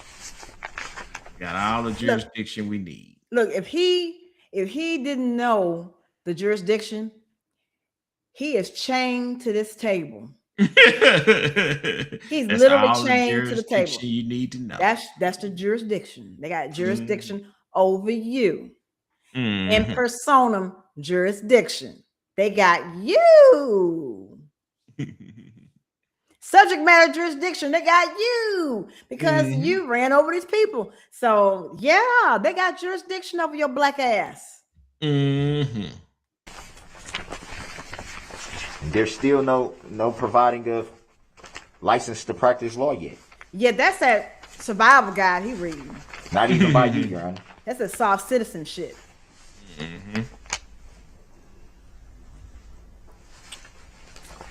Why was I not provided with a certified copy of your oath of office?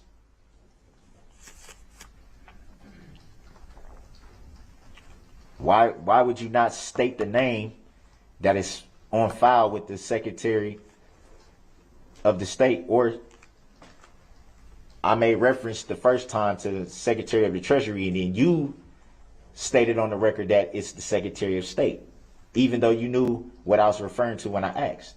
I don't know what he's referring to. Me neither. When he asked. You referred to your name tag, but that's not the name registered. We both know that.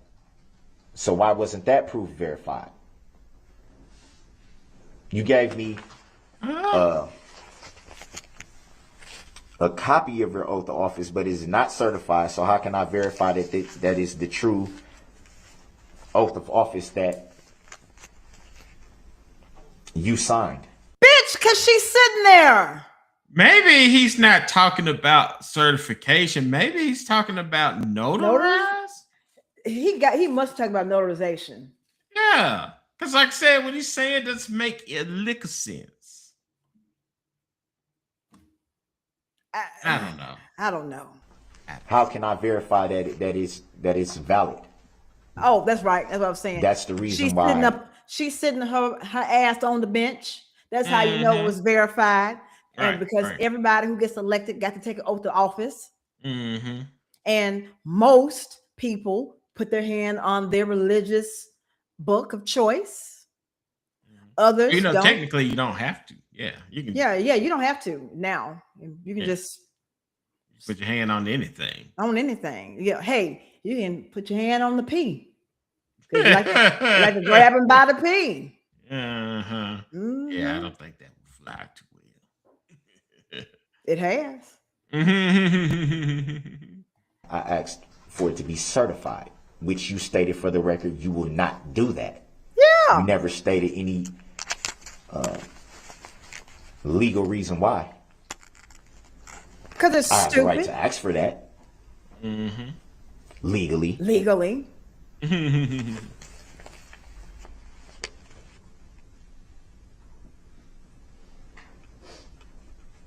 I also have the right to call any witnesses to assist my defense. And you did. Which is the main reason why I subpoenaed the plaintiff in this matter. Idiot.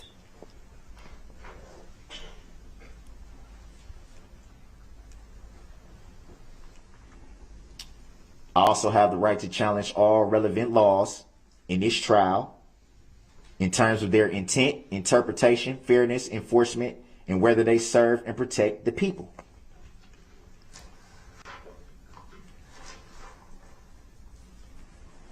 From my knowledge,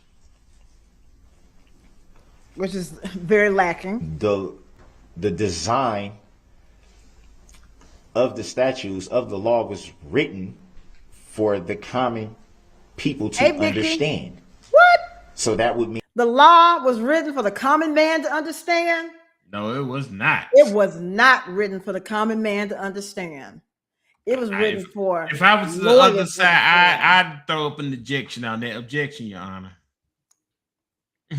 I mean, these legal textbooks and the code, they are not written in a simple way. They're written sort of like the King James Bible. It's just a lot of words and you have to learn like the Latin and all that good stuff. So that's why people got to go to school for forever. That's why they go to school. That's why they spend 3-4 years in school and take an exam. Because it is not for the common man to understand. It is not for the common man. Otherwise, everybody be a lawyer. Yeah. Means the final determination or interpretation of what the law says comes down to the people. The people that I murdered. The people. You know this, Your Honor. Are you not a public servant? What's that got to do with anything?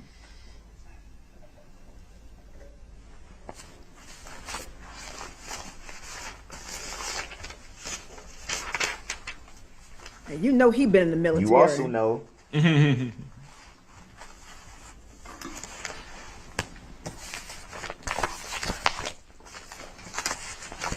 probably was a Marine or Army Ranger or that something. This docket sheet is inaccurate.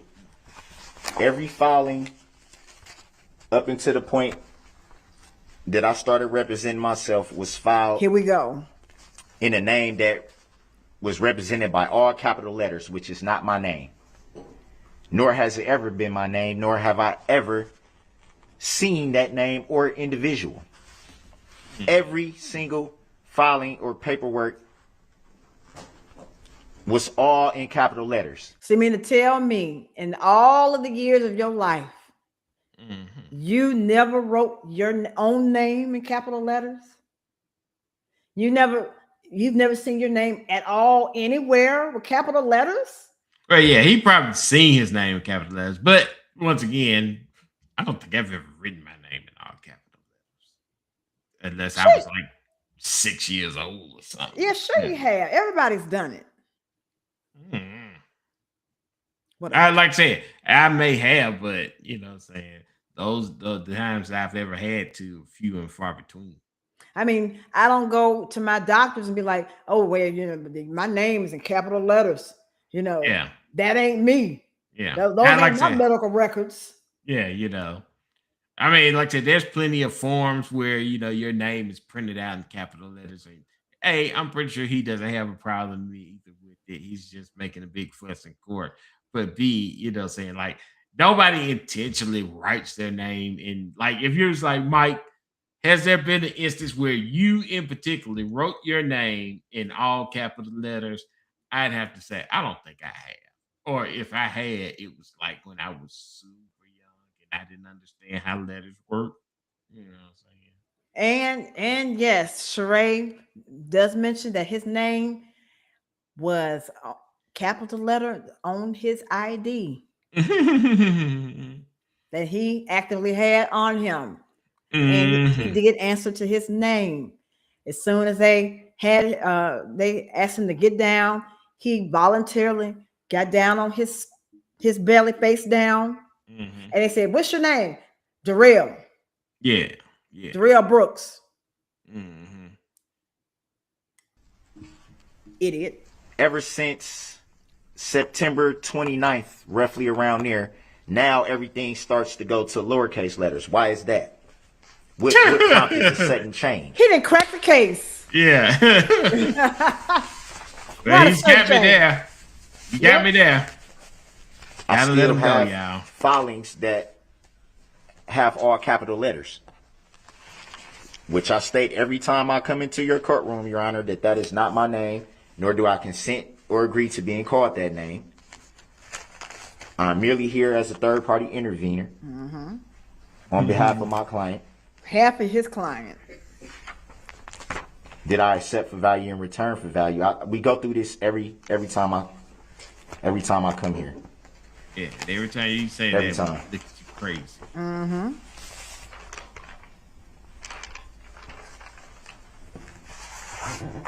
He working hard, baby. You bring up And once again, Illinois this versus judge is just Allen. letting them rip, man. Just When go off the dome, baby. Letting him rock out with his cock out. Yeah, Let him have a saying? good time. It's like, look, we're gonna let you get this all out your system. So we don't have to do this shit ever again. But we're going to do it again. And we're going to keep doing it every day. we had the issue of me being removed from the courtroom. We went through that where Illinois versus Allen states that there are three options. Three options. When a defendant is being disruptive in court. You stated for the record that you identified a fourth one, which is not cited anywhere in that case. It's not cited anywhere. So, Mike, what he's talking about was when she was going over Illinois versus Allen, and she was telling him there are three ways that you handle a disruptive defendant, and that is to bind and gag them, or remove them from the courtroom, but they can still actually participate in the courtroom.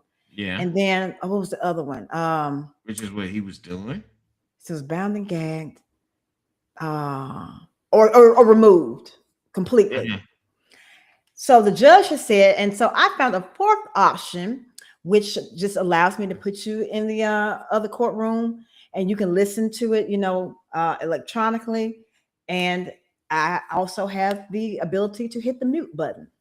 Well, I think that's not really a fourth option. I think it is not a fourth option. I think it's part of the second option. Correct. He's able to still participate in the court in the trial. He's just not in the courtroom. But the wording that she used when she said, "I found a fourth option," that's what he grabbed onto, not the actual concept or what she was saying. He heard she said fourth option. Ain't no fourth option. So she doing something she supposed to be doing. She doing something that's wrong, and I'm a victim. That's what he's doing. So the question would be, how did you come up with a fourth option that's not written in that case? Did you take it upon yourself to add this fourth option to justify denying me my constitutional right by being present? bitch. You could have done the 3 that were stated. Any one of the 3 you could have done that were stated in the case. Nowhere does it say you can create a 4th option. All right, then we're gonna bound and gag them, y'all. That's right. Not upholding my constitutional rights. I'm sure you know about Title 18, USCS 2381, which states that it's treason not to uphold your oath of office. Oh. Treason. I know somebody who fits that that illustration. You repeatedly make judicial determinations that clearly prejudice my defense. Oh. And then when I question you about are you making judicial determinations, I'm repeatedly shut down. Right. Because it's self-evident. She's a judge.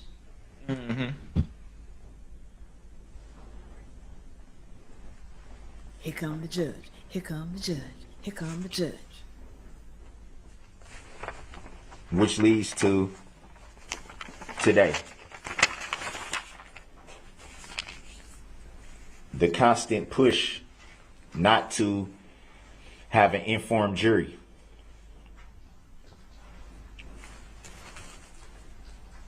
Not giving legal valid grounds on objections. Not noting objections for the record to make sure that the record is clear.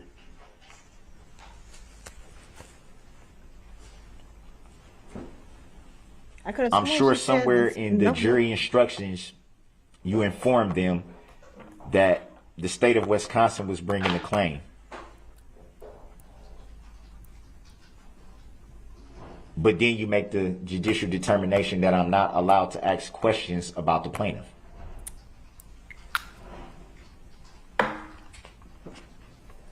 That's clear bias. Clear biasness. And it prejudices my defense. Prejudices.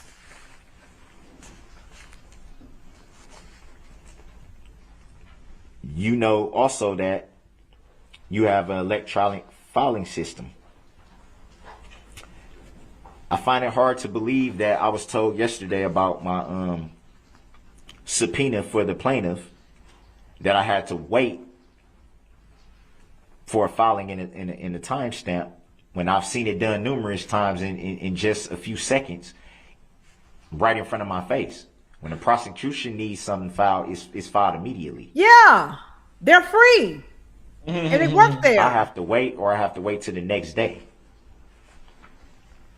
That's a clear bias and a clear prejudice to my defense. Right. Obviously, the court knows that I'm not privileged to the same filing system.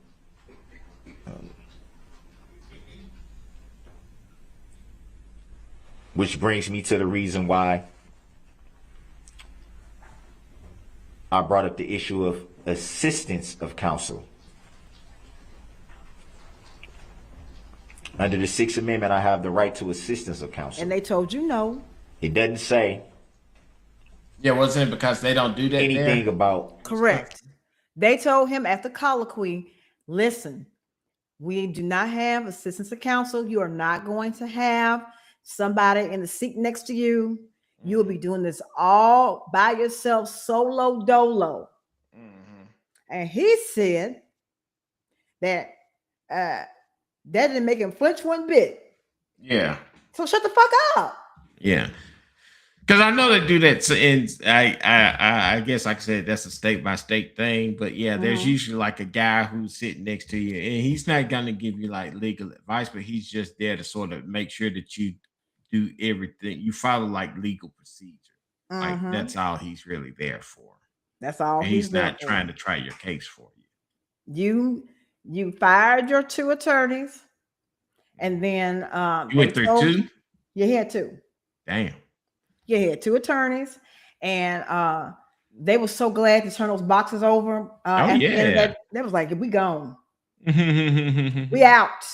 And he, yes, he agreed to it all. He didn't have no problem. They went and they did this for 2 days to get him to understand. 2 freaking days. Yeah. And here he is bitching and whining. I don't have assistant counsel because I don't know how to do this. I don't know how to do this. I don't understand. Nobody's telling me and giving me lawful reasons. I don't understand. Yeah. Yeah. Going to law school on the fly is hard. It's hard. Representing yourself without assistance of counsel. Having counsel represent you and having assistance of counsel is 2 totally different things. You, Your Honor, gave me paperwork that was a waiver of counsel. We both know that you signed that any contract can be altered if I don't agree to certain terms. I crossed out everything in that paperwork that I did not agree or consent to, and specifically wrote on that paperwork that I do not waive my right to assistance of counsel. Oh, okay. At the very least, I should have been awarded a standby counsel. Oh. Not someone to represent me, to speak for me, but someone to help me do things in a timely fashion. Get things filed in a timely fashion. Get motions together in a timely fashion. You got time. Make preparations to get things done that I don't have the privilege to do in my current situation of being housed at the Waukesha County Jail. He's being housed there. Yeah. I gave you back that paperwork and you accepted the paperwork that I altered, that you understood that I didn't agree and consent to those things that were altered. You accepted it and you filed it. That is in the record. I have copies of the same paperwork that you accepted. So when you accepted that, with no objection, that becomes a tacit agreement. A tacit agreement. But yet, I'm still forced to come in here with zero help.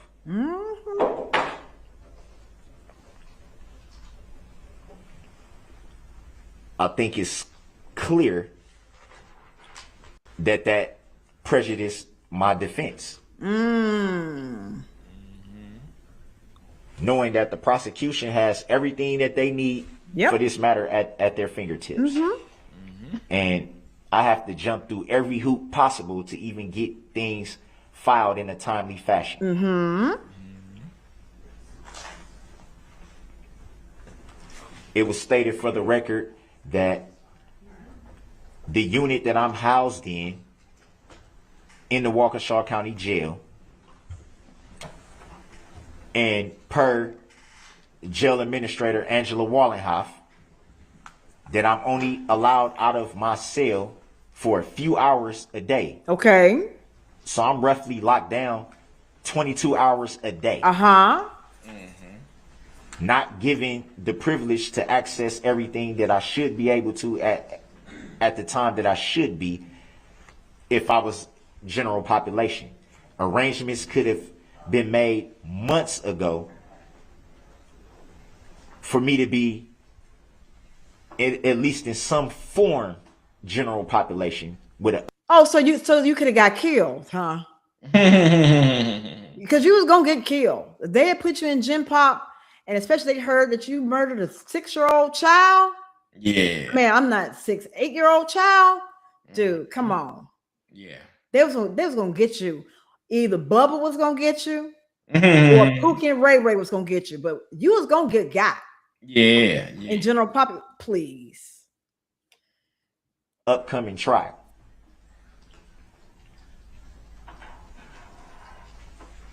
Reference was made to being able to use LexisNexis or whatever it's called. We call it the law library. The library. The easier way to describe it. The library. I'm only allowed to access the law library at certain times during the day. Okay. The rule of the jail is that when you're not in the day room, you can't access the law library, which is on tablets. I hope so, Sierra. We are not allowed to have those tablets in our cells. Right. That prejudiced my defense. How can I work on my case? How can I look up certain case laws? How can I do any of this if I don't have full access to it? You ain't gonna believe it, no way. It won't understand it. I even suggested some type of order that could be made by the court to allow me more time out of my cell, or to talk to jail administration about allowing me more time out of my cell to be able to use those when needed. And to be frank, in a proceeding of this magnitude, there should not be even a time where I don't have access to the materials that I need. If I'm not in the courtroom or sleeping, I should be awarded the time to work on this case, seeing as how I only had a couple days to prepare for a trial of this magnitude. Now he needs to stop with the cap. He knows really well that after he got rid of his attorneys, that he didn't look through none of these boxes or look at the tablet or anything that weekend before trial started. He didn't do none of that shit at all. Yeah. And you are in an active trial, and you are in you're segregated. They was gonna let you use the freaking tablet, but you weren't gonna look at it. And then plus doing research with case law ain't easy, because you have to be able to be intelligent enough to be able to analogize the facts in that case and make it similar to the facts in your case. Right. He's not intelligent enough to do these things. He's not going to be able to read a Brown v. Board of Education or a Plessy v. Ferguson case and understand what that means. Right. And then not understand about the Civil Rights Act, and none of this is going to jail with him. He's stupid. Yeah. Now, let me ask a general question. Guys, I mean, he's bitching and complaining about, like, he just got this stuff like a couple of days before the trial happened. Would it have been possible, if he knew how to do it, to file for a continuance or something like that? They told him no continuance. Oh. They already told him. Did they say that while he was talking about he was gonna fire his lawyer? They said this trial is going to start Monday, because Opper had said that they've heard him on the jail call saying that he's going to do whatever he can to get the trial delayed or get a mistrial. Well, I understand the mistrial, but what's the strategy behind the delay? Like I said, delaying the trial only keeps you in jail until, the trial actually happens, and it's just postponing the inevitable. He's on the world stage now. So he's got all this attention. You got hundreds of thousands of people in the chat room every day watching you. This was the biggest audience he could have ever had. So I would try to delay the trial too. I'd be like, look, you remember that movie,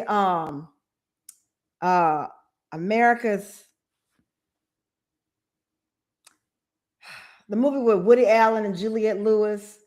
What's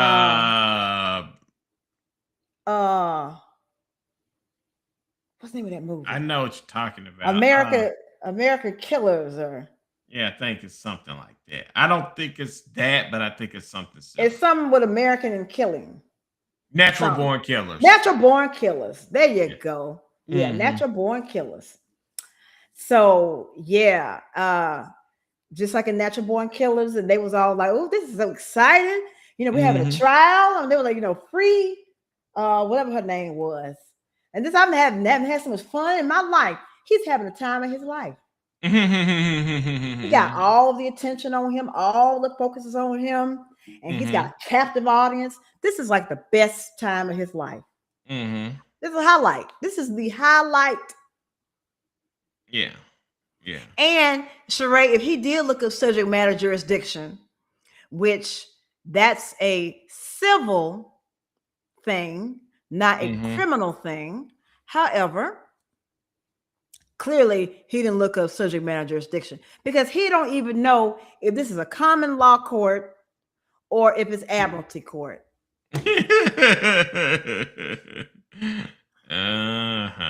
Admiralty court. with the ships, admiralty court. No, nothing's maritime. Yeah.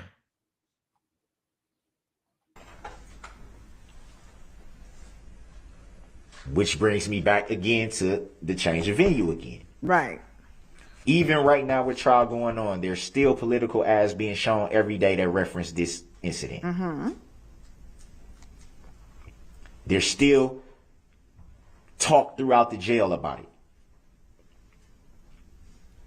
There's been a ton of hate mail received to the jail since the beginning of this. Oh. It did die down for a little bit, but it picked right back up. Good.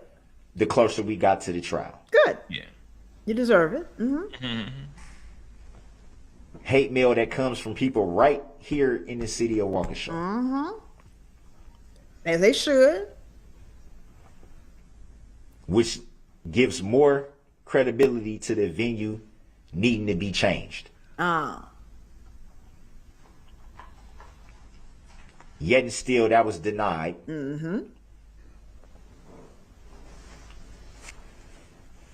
It's impossible for impartial jury to be found in this county. And that's not to discredit people in the county that can be impartial. But you just said it's impossible. It would be unfair to say that no one can be impartial. That wouldn't be accurate. But you said it's impossible. But with the level of scrutiny that this whole incident has, the reporting, the Facebook groups, the constant, there were Facebook groups created because of this. And I was in some of them. I mean, your subreddit. The reporting live stream on Court TV has comment sections. Yep. Where a lot of insensitive and nasty things are said. Oh. Oh. Sticks and stones. The sheer insensitivity of some of the things that are said on there. Oh, sensitivity.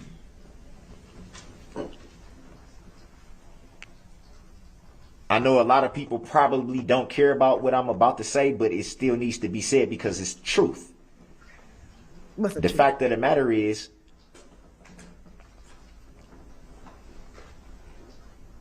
that I have children too. Family too, loved ones too.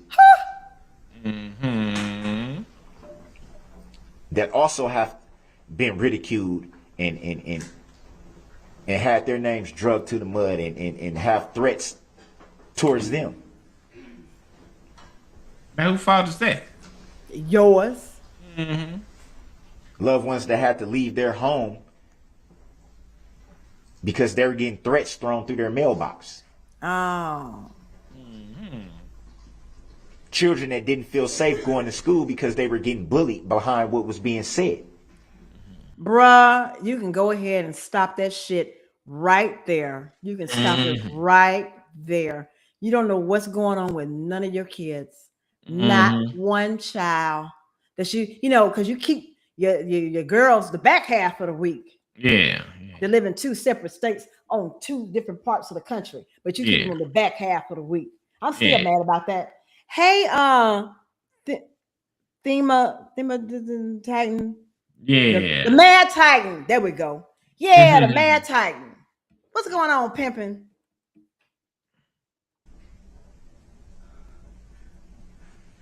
And that's not to sweep anything under the rug. whatsoever. Whatsoever.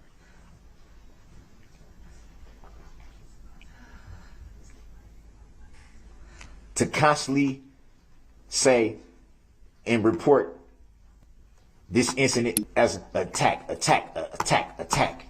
terrorism. It's unfair and it's insensitive. Oh, it's insensitive. Poor thing. It's a definite tragedy. Definite. And that will never be swept under the rug.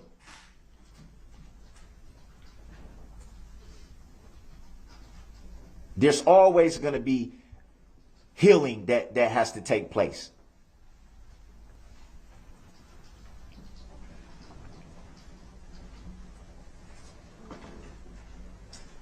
It's going to be difficult. And that should not be swept under the rug. But they whatsoever. But they can get over it. They can do it. I believe in them. But it's very insensitive and unfair to not recognize that there's many other victims that never is talked about. That's not helping your case, bro.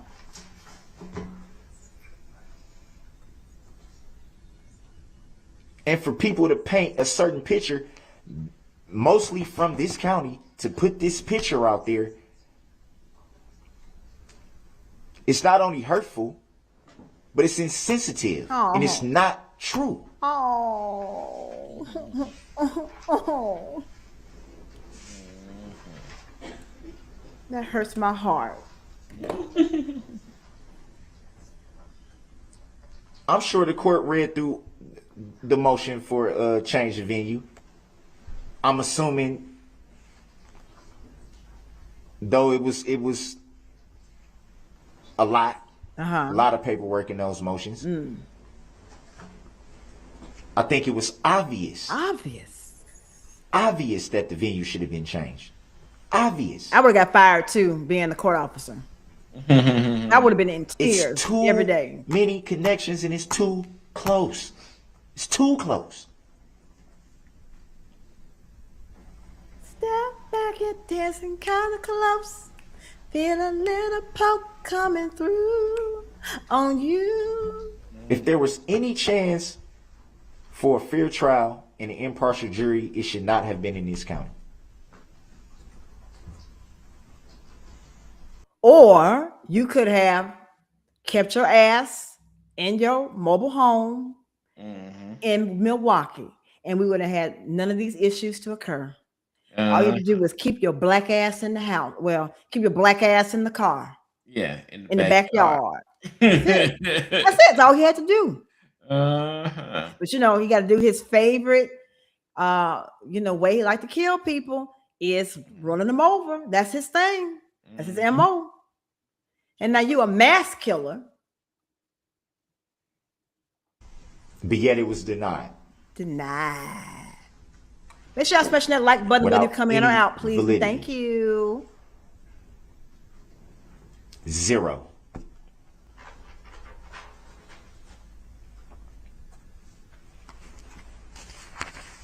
There's so much bias that's going on that I don't know which way to go. I'm confused. It's biased. I'm a victim. And even with all this, for the record,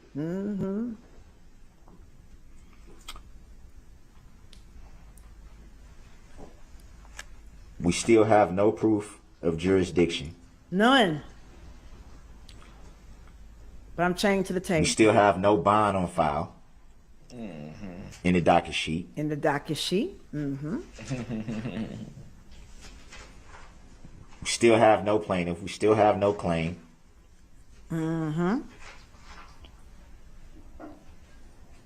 We see her right, the 20 plus people. We're not sure of the relationship between you, Your Honor, and a father of one of the people that was injured. But there's no injured party. We're not yes. clear on that relationship. No matter how well prepared the speech was, because it was a prepared speech. That was obvious. Oh no, judge Where's the prepared. proof? Oh no, oh no. I just asked that same question. Lawyers prepared. Oh Can no. an affidavit be given that there is no bias, no conflict of interest, and no interest in the outcome of this case? That's a no.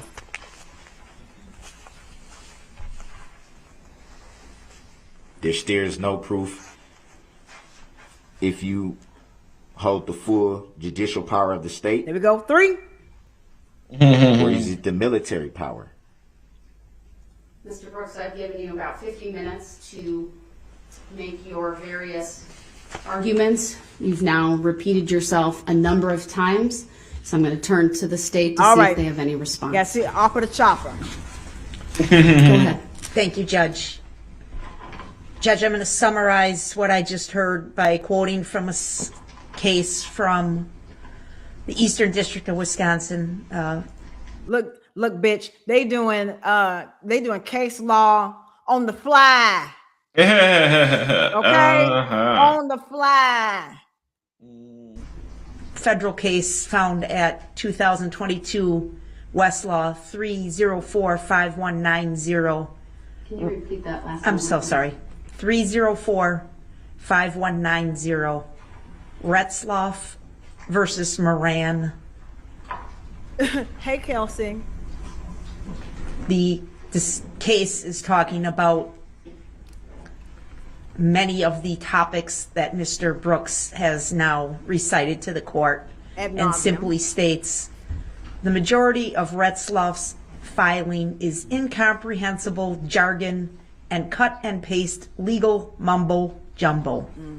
Sovereign citizen theories are frivolous and wholly without merit. And the court goes on to cite to Bay, B-E-Y, versus the state of Indiana at 847, Fed 3rd, 559, on pages 559 through 560, a 7th Circuit Court of Appeals decision from 2017. Mr. Brooks knowingly About that name, nor do I know any individual by that name, Your Honor. Look, you remember when Kamala debated Orange Monkey, and when she said, and she paused and she was like, man. That's what Opera did. Like, Mr.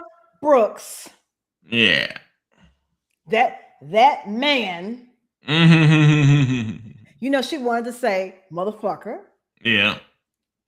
This black motherfucker. Yeah. It would have been appropriate. Do the courtesy of not interrupting the state, as they did not interrupt you for over the almost 50 minutes that you spoke. Thank you. Please continue. Shut the fuck up. Your Honor, the record is very clear that Mr. Brooks knowingly, willingly, voluntarily, and intelligently insisted on representing himself in this trial. I disagree about that. He has no constitutional. He has raw intelligence. It just hasn't been harnessed or encouraged, and then he didn't have a miracle. No. There is some raw intelligence there that had he gone a different way. There's no intelligence there. Zero. There's raw intelligence there. It's raw.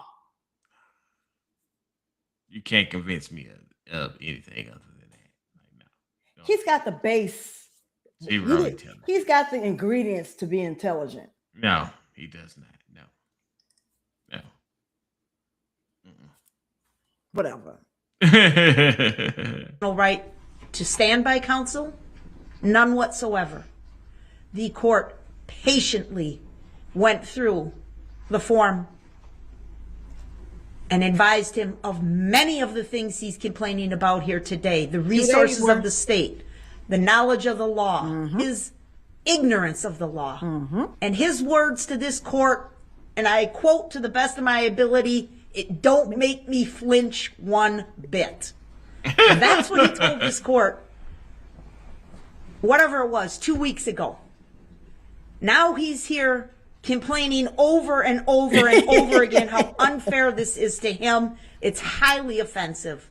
I don't know, because unfortunately I was talking to my investigator if he accused this court of treason, but I certainly heard that word come out of his mouth, and it is absolutely shocking that he would throw such a word around so loosely in this courtroom. This court has been exceedingly patient, exceedingly respectful of his rights at every turn. Yep. At every turn. Every single turn. I want to address this claim that he only had 3 days to prepare for trial. It's absolutely a false statement. The record should reflect that he does have 3 banker's boxes on his table. The record should reflect that every time the state calls a witness to the stand, he swiftly and easily turns to those boxes, which appear to be alphabetized or organized in some fashion by the public defenders who turned it over to him, and quickly removes the folder of the witness who's testifying and effectively cross-examines that witness using notes. You being generous with effective. He does not effectively do nothing at all, but piss people off. From the public defender. We know that because he's tried to confront witnesses with the notes from the public defender. He is not going into this blind or with one arm tied behind his back.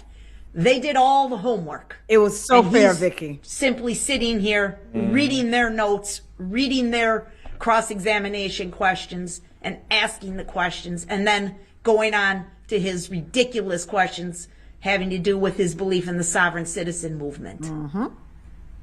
There's no way this record would reflect that this defendant is not adequately prepared for trial. He's never asked for a speedy trial. He makes conflicting statements. On one hand, you violated his rights because it's taken us so long to get to trial, and on the other hand, we're rushing him to this case and he hasn't had adequate time to prepare. He is not denied access to legal materials in the jail. So, Mike, if you hear his closing statement, or the statement he makes, the 2 hour statement before he goes to, he gets sentenced. He goes, "This was not an attack. This was not an attack." Mocking her. Yeah. Oh, he hates her.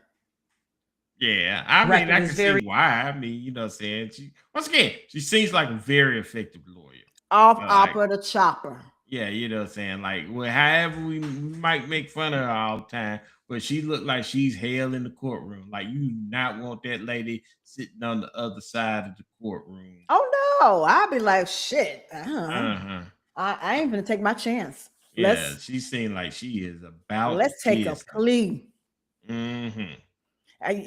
She looked like that she'd be about business only. Yeah. Just business. Yeah.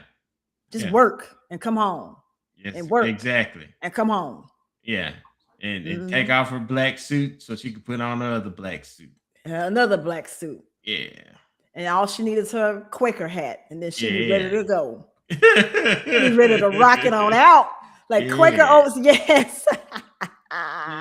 Very clear from the jail administrator. It should not be confused. He misleads this court intentionally to say, I only get out of my cell 2 hours a day. That is a fact. That is for his own safety so that other inmates do not inflict physical harm upon him. He has access to a tablet. He has access to a computer. Whether he chooses to ask for those resources is up to him. You know he hadn't. I would also cite the court to U.S. ex rel. George versus Lane, Lane, 7th Circuit Court of Appeals at 718 Fed Second 226, where a pro se defendant attempted to complain on appeal about his lack of access to a computerized legal research system. Hey, Darrell, you listen to this. They talk about an appeal. Listen to what she's telling you. When you file your appeal, this is what's going to happen to you. Paralegal training or law school education. The court rejected that contention and said, once a defendant has asserted his right to refuse counsel and conduct his own defense, he has no constitutional right to access those resources. And again, you warned him, Judge. You fairly warned him. And he basically acted as if you were insulting him and said it didn't make him flinch one bit. Much of the last 50 minutes, which this court has graciously extended him the opportunity to go on and on and on, is nothing more than legal mumble jumble. He's reading from some typewritten transcript. I can see that from where I'm sitting. I don't know who's giving him these materials, but he has an agenda here. It's to stall, delay, disrupt, intimidate, and it's not going to work. And it didn't. Thank you. Objection to that. Your Honor, that's a load of crap. Mr. Brooks, that's my opportunity now. I gave you about 50 minutes. I just want to object to. I don't want to hear none. The dish. Bitch, listen. I don't want to hear none of that shit. I don't want to hear that shit. I'm the man, and y'all bitches need to listen to me. You need to respect my authority. Yeah. Respect my authority. Yeah. Respectful comments that was just made. I'm not trying to hold you up from what you're gonna say, but that's a load of crap. For her to sit there, Mr. Brooks, for her to sit there. Objection is noted. For her to sit there, Your Honor. It's my turn. Let me go through this. I graciously gave you 50 minutes to raise all these various points that you want to bring up. I then gave the state an opportunity to respond. That is the proper procedure. I followed decorum. I followed civility. He's like, what? I did not interrupt you. Civility? The state did not interrupt you. Your objection to their characterization, it's noted for the record. I am going to render a decision at this point. Please listen, and please do not interrupt. She talks for a long time, don't she? Probably just fed up with all this BS. And she been up there and she been taking copious notes while he been running his mouth. Right. Because she probably ain't never ran into anything like this ever. She does look like Lord Farquaad. I see that. I see Lord Farquaad. Yes. Definitely see Lord Farquaad. The defendant. Or think about George Washington, but except she don't have on her powdered wig. I think we was good with the Farquaad. Whatever. You still like George Washington to me too. I don't know. I once again, I really don't be looking at George Washington like that. So I don't know. Because hey, look, because you got so much money, you ain't got no ones anymore. You don't carry singles anymore, do you? Ain't nobody carry cash anymore. That's the real thing. You know what I'm saying? Nobody carry cash anymore. You know what I'm saying? If you got cash on you, you're probably doing something illegal. You know what I'm saying? It's only strippers and drug dealers take cash now. You know what I'm saying? Everything else you need to be swiping your card on. My hairstylist takes cash. Yeah. Well, and what do they got in the back room? What they got in the, see, that's what I'm saying. If they taking cash, you need to check what they got in the back room, because you know they got something going on in the back room. Yeah. And I don't know what it is. Like I said. Wait, biggest I keep making her older and older. Mm-hmm. Listen, I'm just calling it as I see it. I'm not trying to make her older, but I mean, yeah. Making it sound like she looked like a founding father. She looked like a founding father. She like the Quaker Oats man. And Lord Farquaad. So she's a founding father too. Why can't she be a founding father? Nah. I give you the Farquaad. I don't see the founding father. Or she's Thomas Jefferson. She looked like some of these folks on the money. It's just what she looked like. She looked like somebody on the money. Look like somebody on the money. Okay. Yes. I don't care what you say, Michael. Yeah. Spoke for about 50 minutes, raising a litany of complaints and issues and theories regarding his view of how this case has proceeded. Many of these issues, if not the vast majority or even all of them, have already been addressed by this court in one way or the other. Multiple times. Looking at, for example, his complaints about change of venue. It is true this court denied the change of venue motion. The court made a record at that hearing. I stand behind that record and that decision. The arguments made regarding that decision, which I would note he has yet to file an interlocutory appeal challenging that, are nothing more than speculative. Which he can't do until the trial ends. Yeah. Also, didn't you say that it was the other judge that denied the change of venue? And got recused. Yep. Oh, okay. Yeah. So like I said, she ain't really got nothing to do with it, you know. Right. He just wants to bitch and complain. Right. You know. Just a bitch made. Mm-hmm. And Kelsey, yes, if you just treat him like Don Woods, we need to treat Don Woods like Darrell was treated. That bitch need to be locked up too. Mm-hmm. Without a basis in law or fact, to say that this jury is biased would be a complete miscarriage of justice and a mischaracterization of the process this court painstakingly took in order to obtain a fair and impartial jury. There is absolutely nothing on this record before the court throughout these proceedings to suggest that this is a biased jury. I stand behind my previous determination and the process that this court went through, including initially calling an unusually large panel for which the clerk of court's office sent the initial qualification questionnaire, and then ultimately a case-specific questionnaire was sent to approximately 1,400 jurors or potential jurors. There was ample opportunity for the parties throughout the proceedings leading up to the end of August to review those materials. There were numerous strikes for cause that this court entertained. Even prior to that specific hearing, the parties met, they conferred.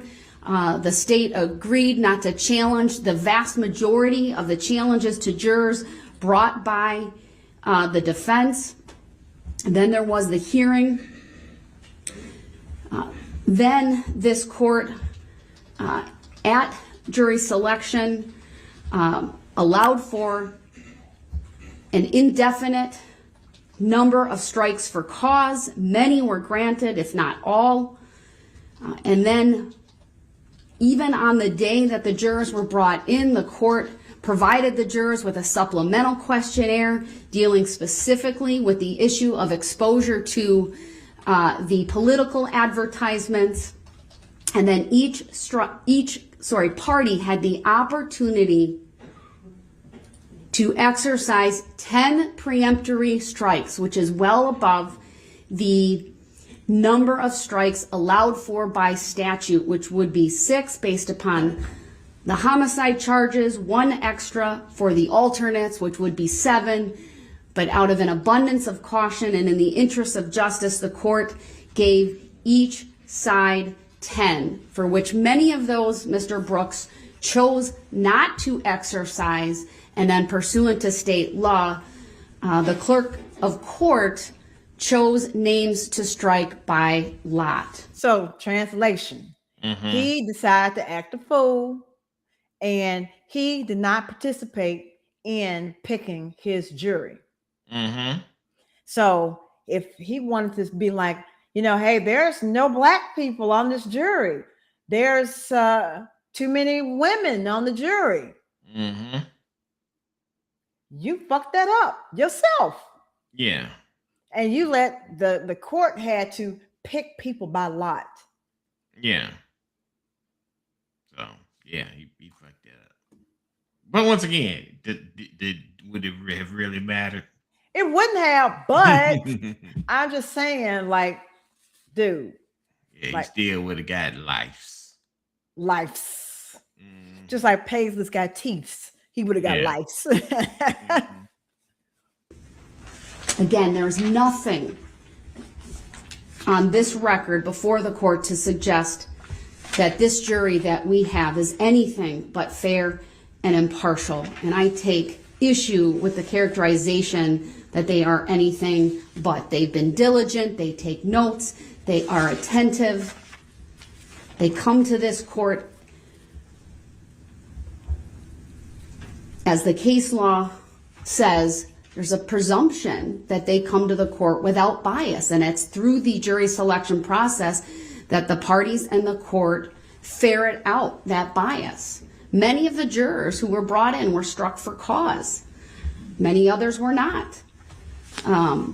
But ultimately, we have a fair and impartial jury.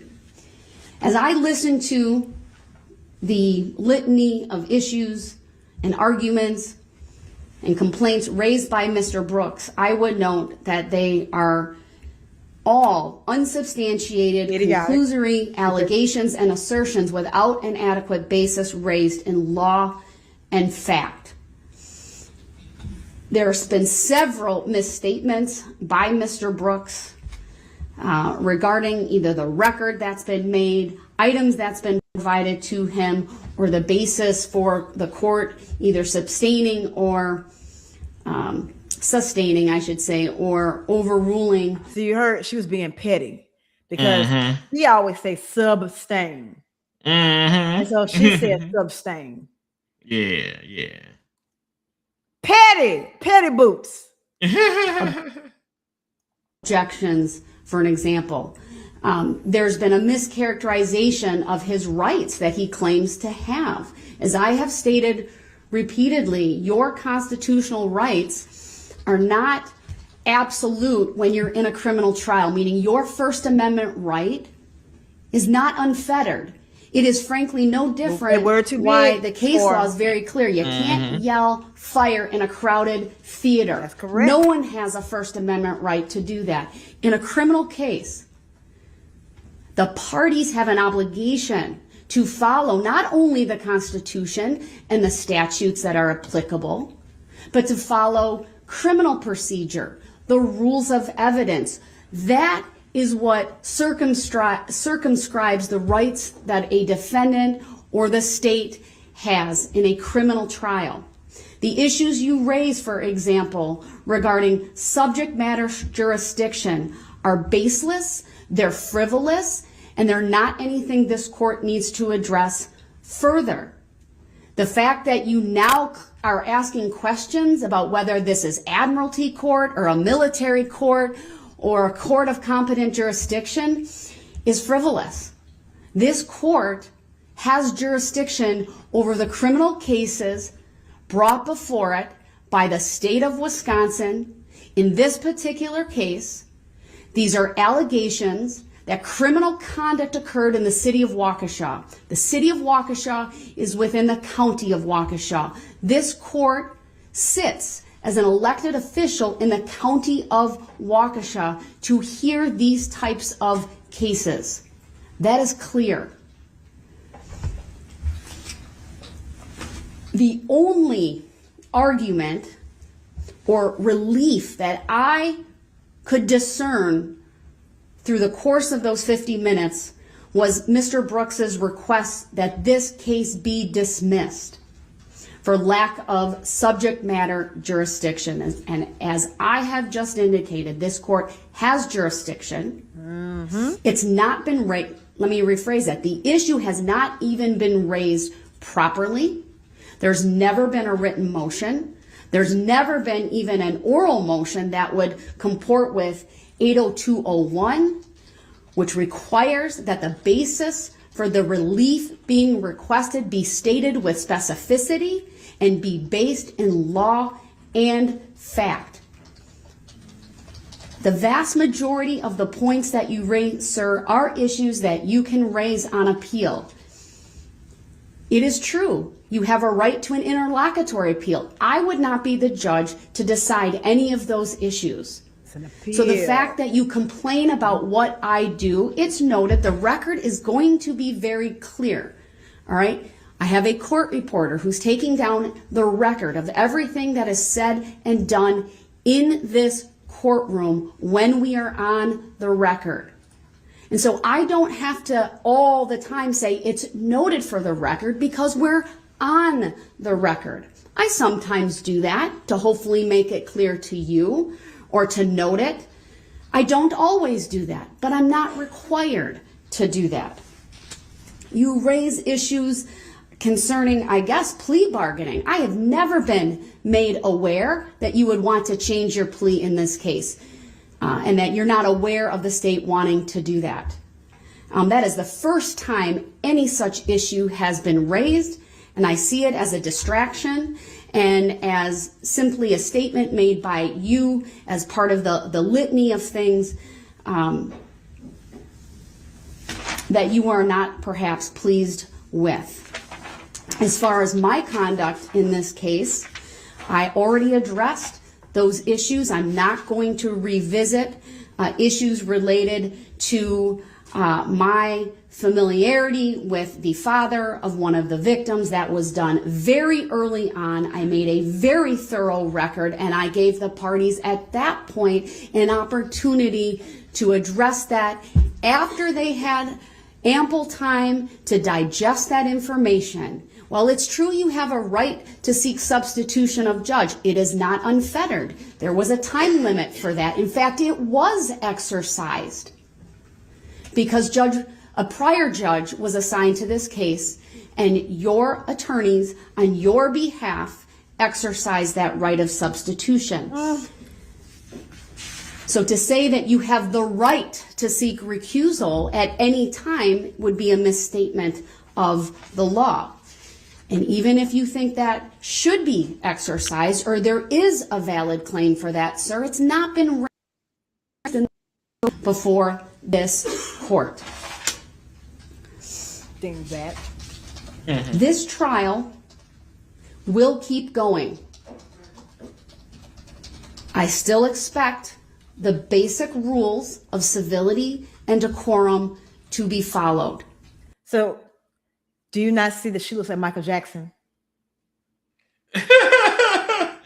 I see like the nose, maybe, I guess, you know what I'm saying? And then she put on her little hat. But like every time you turn around, you saying she looking like a different person. You kind of No. have to make up your mind and say, No. like, hey. The judge looks like MJ. Albert looks like several people. She like several motherfuckers. But you was talking about because we was talking about the Farquhar thing, and you was talking about she looked. Albert the Chopper look like Lord Farquhar. Oh. Not her. I thought you was talking about Jennifer. No, not Judge Darrell. No, not okay. Jenny from the courtroom. No. Well, she kind of does have like that long face like Farquhar. That's why I thought you was like, yeah, you know. Oh no, I was just looking at like the face. This looks like Michael circa.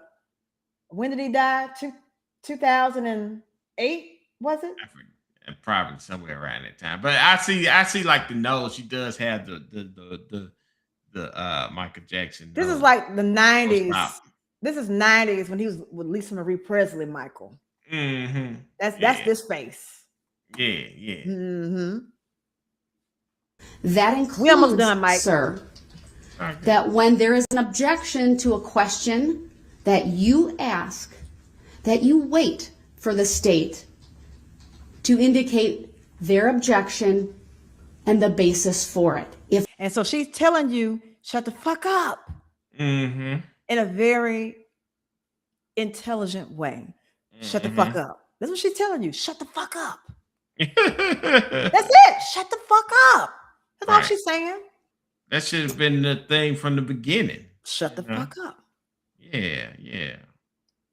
Look at it, like, it makes me want to scream. Stop pressuring me. Stop pressuring me. Oh my God, I can't believe I saw on the TV this evening. I was discussing all this injustice. Ah! Whatever. I don't care. I need additional information. I will ask for it.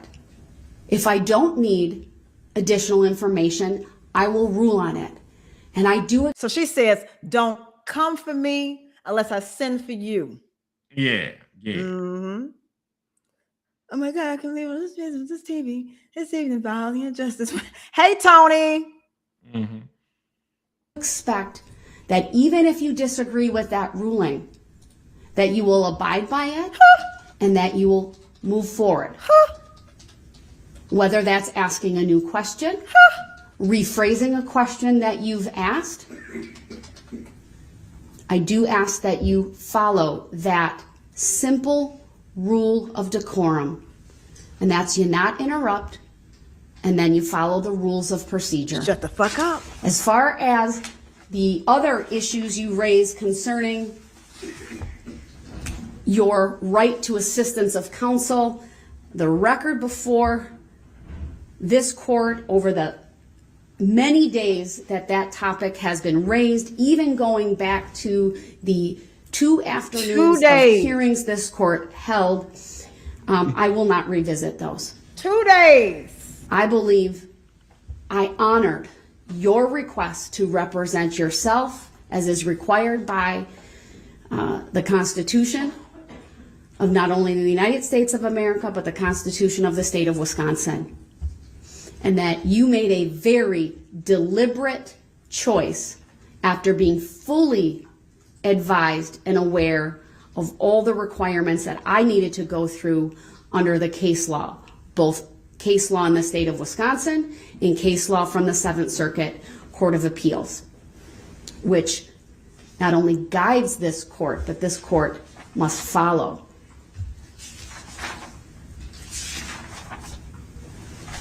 Come on, blanket. I agree with the state and would draw your attention to the 2 cases that were cited.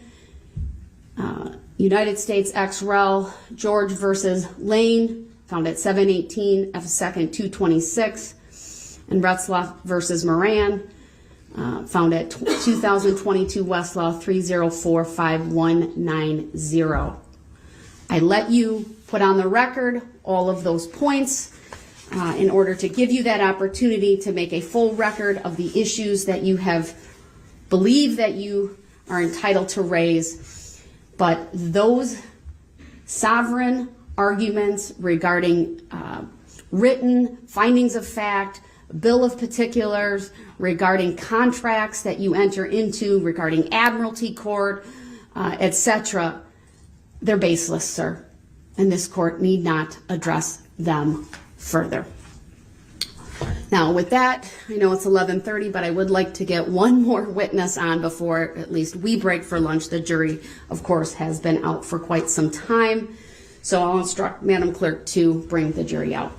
For the record, Your Honor, you didn't bring up the Higgins-Levine 415 U.S. 533 decision. That was not addressed, and the issues are still not addressed. There's still been no proof.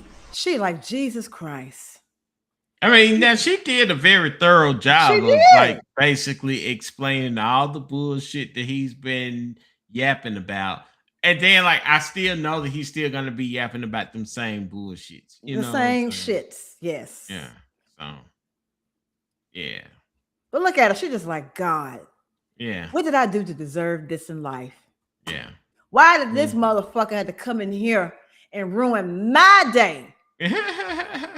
Like I said, I'm telling you, she wish she should have been recused from this bullshit. She's just like, my coffee has not been strong enough this morning for this. You can tell, like, I'm not ready for this today. I am tired of this shit today. This is day 6. So over a week of this bullshit. Yes. To anything that you said, anything that the prosecution has said, there still hasn't been. As noted, and we will continue. Bring the jury out, please. There still hasn't been Mr. Brooks, any proof. I've addressed them to the extent that I will. There still hasn't been any proof.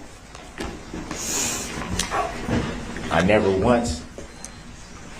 The comment about me not flinching. You know, there's some alcohol in that. Oh yeah. It's got to be some wine or something. There's got to be something strong in there. Like she might have some Mad Dog 2020. She's like, you know, I'm late. I have to go by the convenience store, get me some Mad Dog 2020 or some Wild Irish Rose. Yeah. Hey, I think I may have told you this, but yeah, this is a mind-blowing revelation to me. And it made me rethink everything that I ever learned in life. You know that the MD in Mad Dog 2020 does not stand for Mad Dog? It stands for Morgan Davis? Morgan Daniels. Yeah. Oh, Morgan Daniels. Okay. Yeah, which is like the name of the company that makes it. And when I found out that fact, that blew my mind. And it made me rethink everything I've ever learned in my whole entire life. Because you done seen that MD 2020. Yeah, we've seen MD 2020, and we knew that it was Mad Dog. It's been called Mad Dog 2020 since as far as I can remember. Yeah, since I've been drinking, just Mad Dog 2020. Yeah, and then you find out it's like finding out Santa Claus don't exist. You know what I'm saying? It's like your whole world gets destroyed at that point. Well, I never believed in Santa Claus. Well, you had a bad childhood. I was too intelligent to believe in Santa Claus. Well, and my parents never encouraged it, but they never discouraged it. Yeah. But you remember the old house I stayed in? Yeah. Wasn't no chimney. Yeah. Well. So if Santa comes down the chimney, a lot of people make all kinds of excuses. Be like, yeah, he just because it comes to the back door. Yeah. So the back door, that's the door that we entered into from the kitchen. You can hear the door open anywhere in the house because it was a small house. So you can hear the door open. So I knew wasn't no Santa Claus nowhere. And he just slides in. He's just magic. He just slides in. No, but I would hear my parents late night on Christmas Eve with paper and tape and fussing. I'm so sick of this Christmas and wrapping gifts. I'm tired of doing this. Yeah. I think that's how No. I think I found out before then. I think I found out because I found the hiding spot. So they were kind of smart. So like the Christmas tree that we had, it was one of them plastic Christmas trees that you break down, right? But they kept the box. So you know what I'm saying? So like when we break down the tree, we put the tree back in the box and we put it down in the basement. Well, what they did was they would buy the gifts and then they would put the gifts in that box and like cover up the box so that you wouldn't really be, because it's in the basement. Nobody's really looking in the Christmas tree box. Right. And I forgot what was the reason, but for some reason I had to look I was looking for something, or they probably asked me to look for something, and I looked in the Christmas tree box and I was like, oh, whole bunch of toys in here. You know what I'm saying? And then, come to find out a few weeks later, those toys that I saw, I ended up getting. I was like, oh, okay. So that's how this thing works. Well, I got to the point where, so after I got a certain age, my parents stopped putting up trees. So for Christmas, my gifts would be on the dining room table. Were they just sitting there? Yeah, just sitting on the dining room table. Did they at least wrap them? They did wrap them at that time, yes. Okay. So then as I got older, when I was grown, then my mom be like, yeah, I bought you this. And then it'll be in the bag, like in the TJ Maxx bag with the ticket and the receipt. And then she would be like, hold on to that receipt because in a few weeks I'm gonna go and get a price adjustment because it's gonna go on sale. So as you can see, the reason why I have not been enthused with Christmas because my parents destroyed what little Christmas I had in me. Oh, it's just here's your gift. Bad. I got this for you. Yeah. I was like, oh, thank you. Yeah. But yeah, that's some Mad Dog. You know what it could be? It could be some natural ice. Mm-hmm. You know, you can get you a 24-pack for $1.99. Hey, like I said, we laughing, but that was the drink of choice back in the day. So not for me. Didn't have no money. That's why I still have a spleen. I was not fooling with Mad Dog 2020, Wild Irish Rose, or natural ice. Yeah. But she drinking something. It's something alcoholic in there. She needed. She needed. Yeah, we're gonna let her get away with this one. We'll let your day drink today. Well, for the trial. We'll let for the trial. Yeah, this trial, we'll let you day drink. Oh, she probably got some wine. She probably got some Pinot Grigio or some Moscato in there, you know. She probably needs something stronger than that. She needs some strong, some vodka, some Taka. Yeah. Belvedere beef eater. Yeah. When you said that there's 66 years of experience at that table, that's the comment I said that doesn't make me flinch. That was mischaracterized. That should be for the record. There's still been no proof. Mr. Brooks, please stop. I'm not going to address whether there's verified proof or not of jurisdiction, whether there's anything along those lines. It is frankly not required under the law. You may disagree with that. You can take that up on appeal, whether that's an interlocutory appeal or whether that's a direct appeal if there is a conviction. But I'm not going to address it any further. Because there's no verified proof. There does not need to be, sir. All right, I believe the jury is coming out. Is that true? In order for a case to... All right. The record should reflect that the jury is coming out, and we are about to continue with the state's next witness. Once was the plaintiff addressed. That wasn't addressed. Hey, Christian. Where's the plaintiff? Where's the injured party? Christian. That's because the jury will disregard the statements presently being made by the defendant. Because y'all don't want the jury to know the truth. The jury will disregard those statements made by the defendant. I see. It is not his opportunity to testify. They are comments, and as such are to be disregarded. I see what's going on. Ain't gonna work. All right. Thank you, everyone. You may be seated. It's not gonna work. Attorney Opper, you... Bitch, it worked. Yeah, it worked. It worked marvelously. Yeah. So I'm going to go ahead and cut it there, and then when we do the next episode 3, then I'm going to play the medical examiner, and may play another witness that might be entertaining. Oh, my Australian friend. Oh, Lord. Are they taking American refugees in Australia? I'm just asking for a friend. Yeah. Now, just in case there needs to be a quick exodus to the promised land. Yeah, I wouldn't mind going down under. That's a place I'd go. Yeah. Extra, since you are Australian, that movie Wolf Creek, or Crocodile Dundee. Is that stuff that y'all like, or is it like a stereotype for an Australian? I'm just curious. Oh, that's the best. That's the best right there. Mm-hmm. Yeah. That's the place to be. But there's none of them there.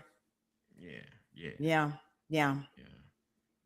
I'll be part of the British Commonwealth. I'll be one of King Charles's subjects. Uh-huh. Even though I hate Camilla. Yes. Go ahead. I was to say that I was seeing like some of the videos will pop up from The Crown, because I watch The Crown. I love that show. You said Australia has some danger. Well, I'm not gonna be there. Well, no, they kind of have like wild shit all over the place. Like they're notorious for having like these gigantic spiders that just show up out of nowhere. It doesn't matter where you're at. It's not like it's not like, oh yeah, they're only in certain places. It's like, no, they're just everywhere. Okay, yeah, I'm not coming. I'm sorry, Extra. I can't do huge spiders. I'm scary. Oh, Wolf Creek is accurate? Mm-hmm. So are there people that like come up missing when they're in the outback? I would expect so, considering that shit happens here. So yeah, that's what I was about to say. Yeah, you trying to make it sound like, oh, is it more dangerous than going Coleman, Alabama, or something like that? Like, no, same thing. Well, I mean, same thing. America is one of the most violent countries, first world countries, if you want to call us that. One of the most violent first world countries. So yeah, so like I said, yeah, it's not any different from Paisley. Munchkin. Where'd he go? He better not be under the table. Paisley, I hear you. Let me see this little bastard doing. Hold on. Paisley, get over here and sit down. You can't be trusted. Jellyfish. So what now? Yeah, he said the spiders and snakes and sharks are fine. You have to worry about the jellyfish. Oh, I'm not gonna be in the water. And I know that it's a stereotype about Black people that can't swim. So let me give y'all a little bit of history of why that is. So if you remember, America was segregated, right? Well, legally segregated. I mean, it's still segregated now, but whatever. So when they decided to integrate, and when Brown v. Board came out, some of the racists said, well, we're going to shut the school down. See, that's why people in the South are stupider, because they literally shut the schools down for years to avoid integration. Okay. And so then all the community areas, the pools and stuff, because remember, everybody was living in the city at one point in time.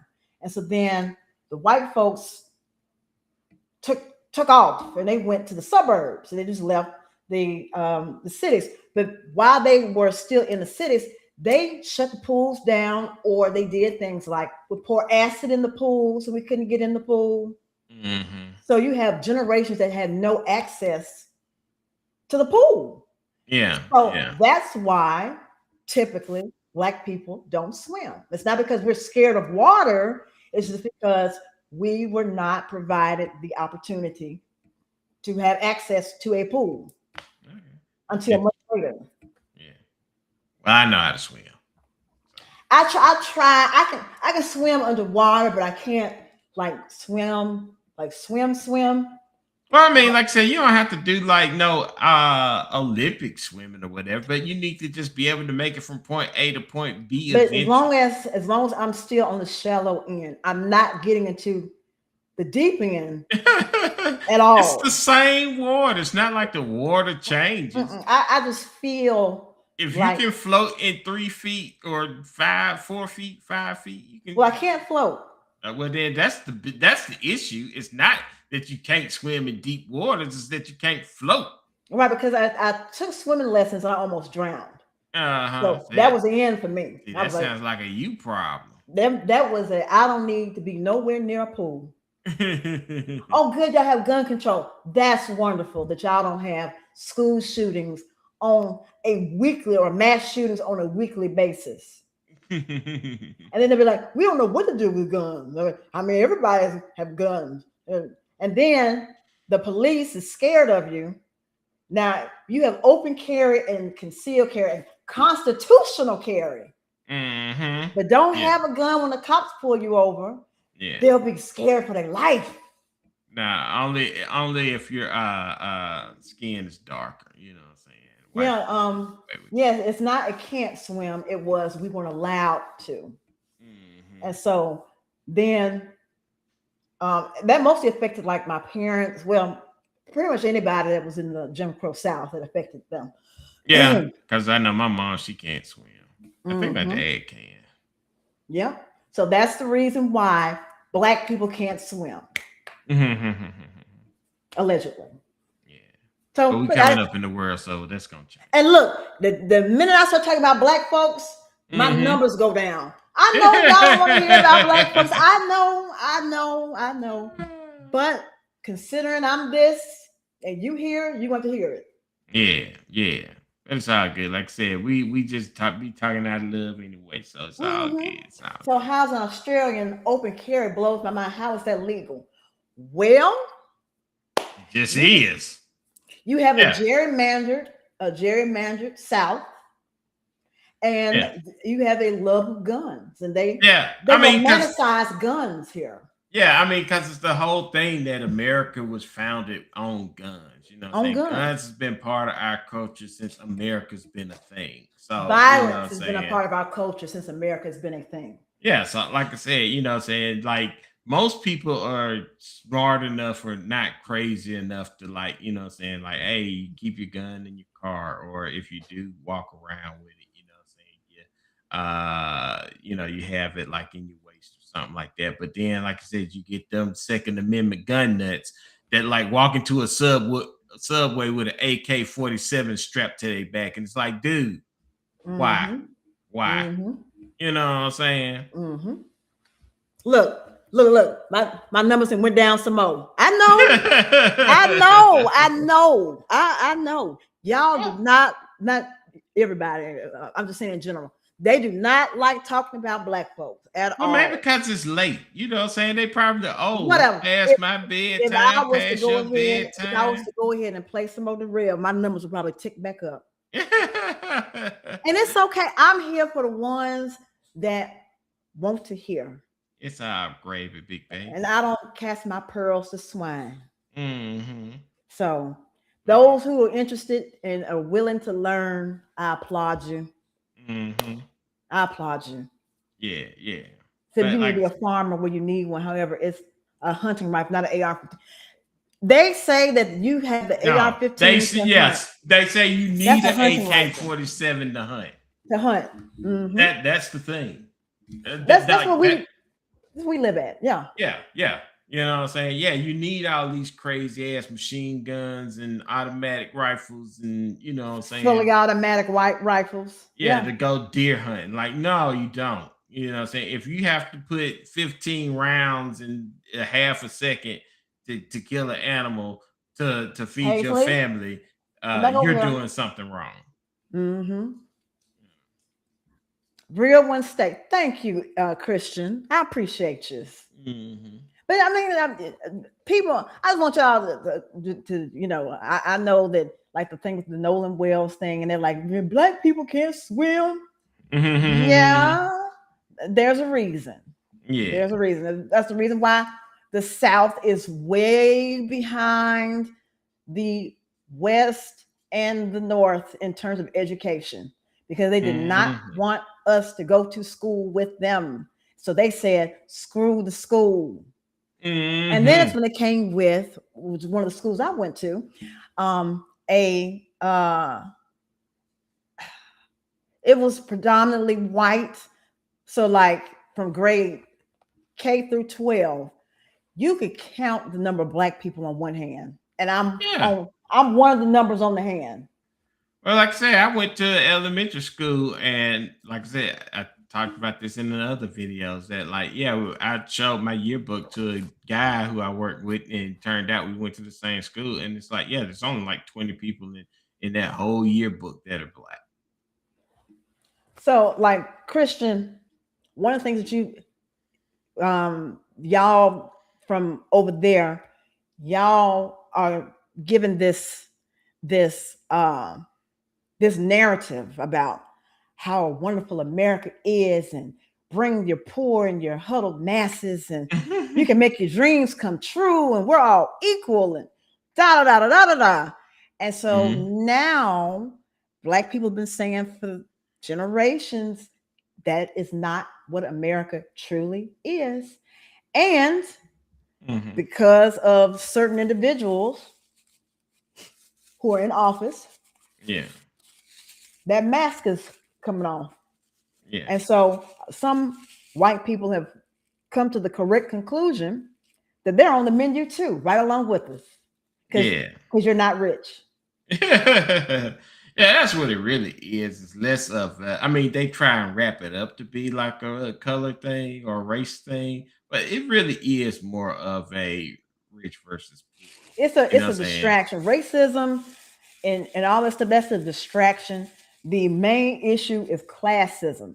And so in America, we romanticize and we put on a pedestal rich people.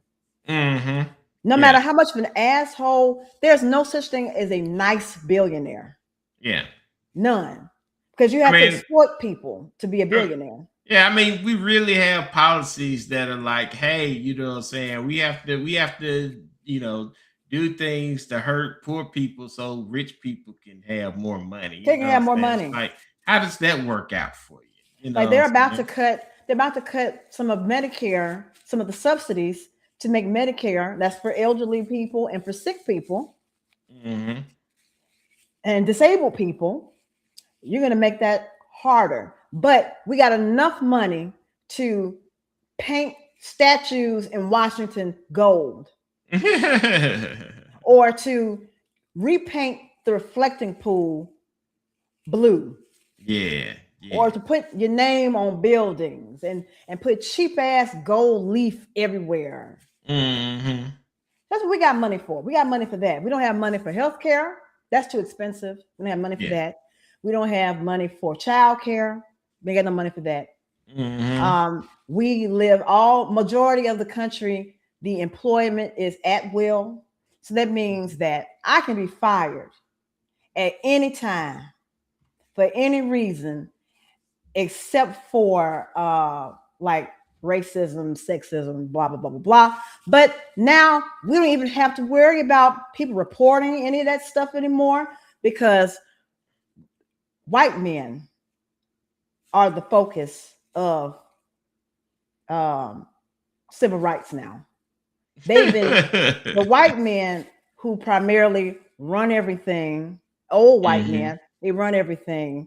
They represent the highest number in the Senate and in the legislature, on the Supreme Court, and in the White House. It's been white, black, white.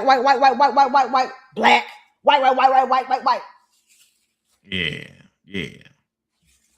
No women. They will never have a woman. That's not gonna happen. Anyway. Yeah, it's 10:30, so I'm gonna let all of my peoples. You said riches, yeah.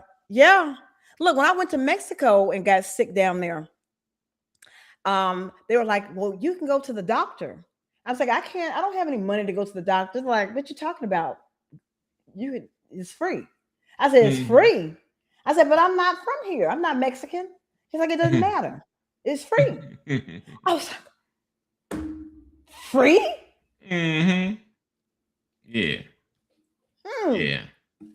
Well, I will say this to sort of change the subject. You know what I'm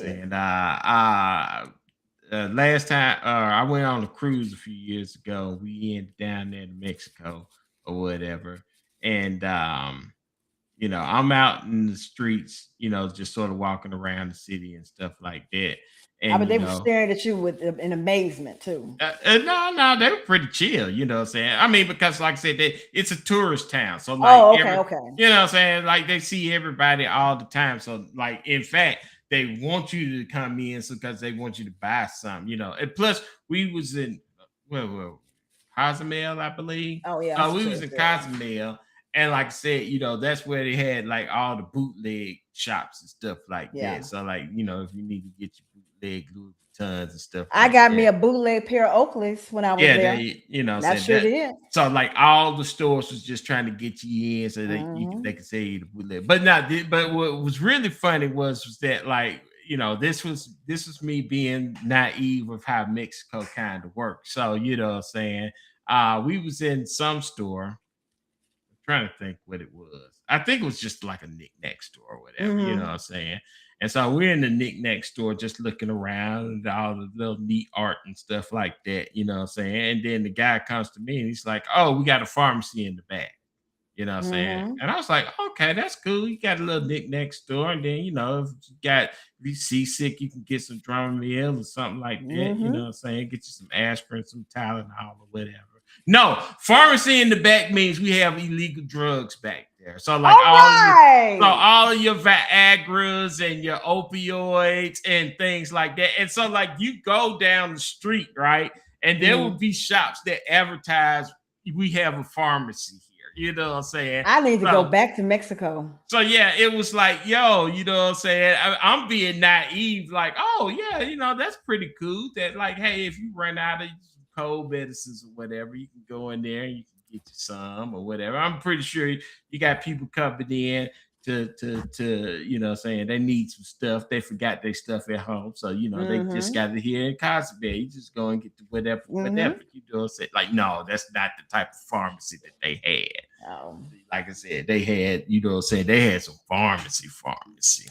And extra, I know that you said you was leaving, but you want to know why don't we have full health care? I'm going to tell you why. And once again, it's the whole thing. Rich people want to get rich. That and racism. They don't want the others to have access to care either. So if they could eliminate all Black people and people of color and disabled people from getting health care, if we were all gone, then they would probably do it.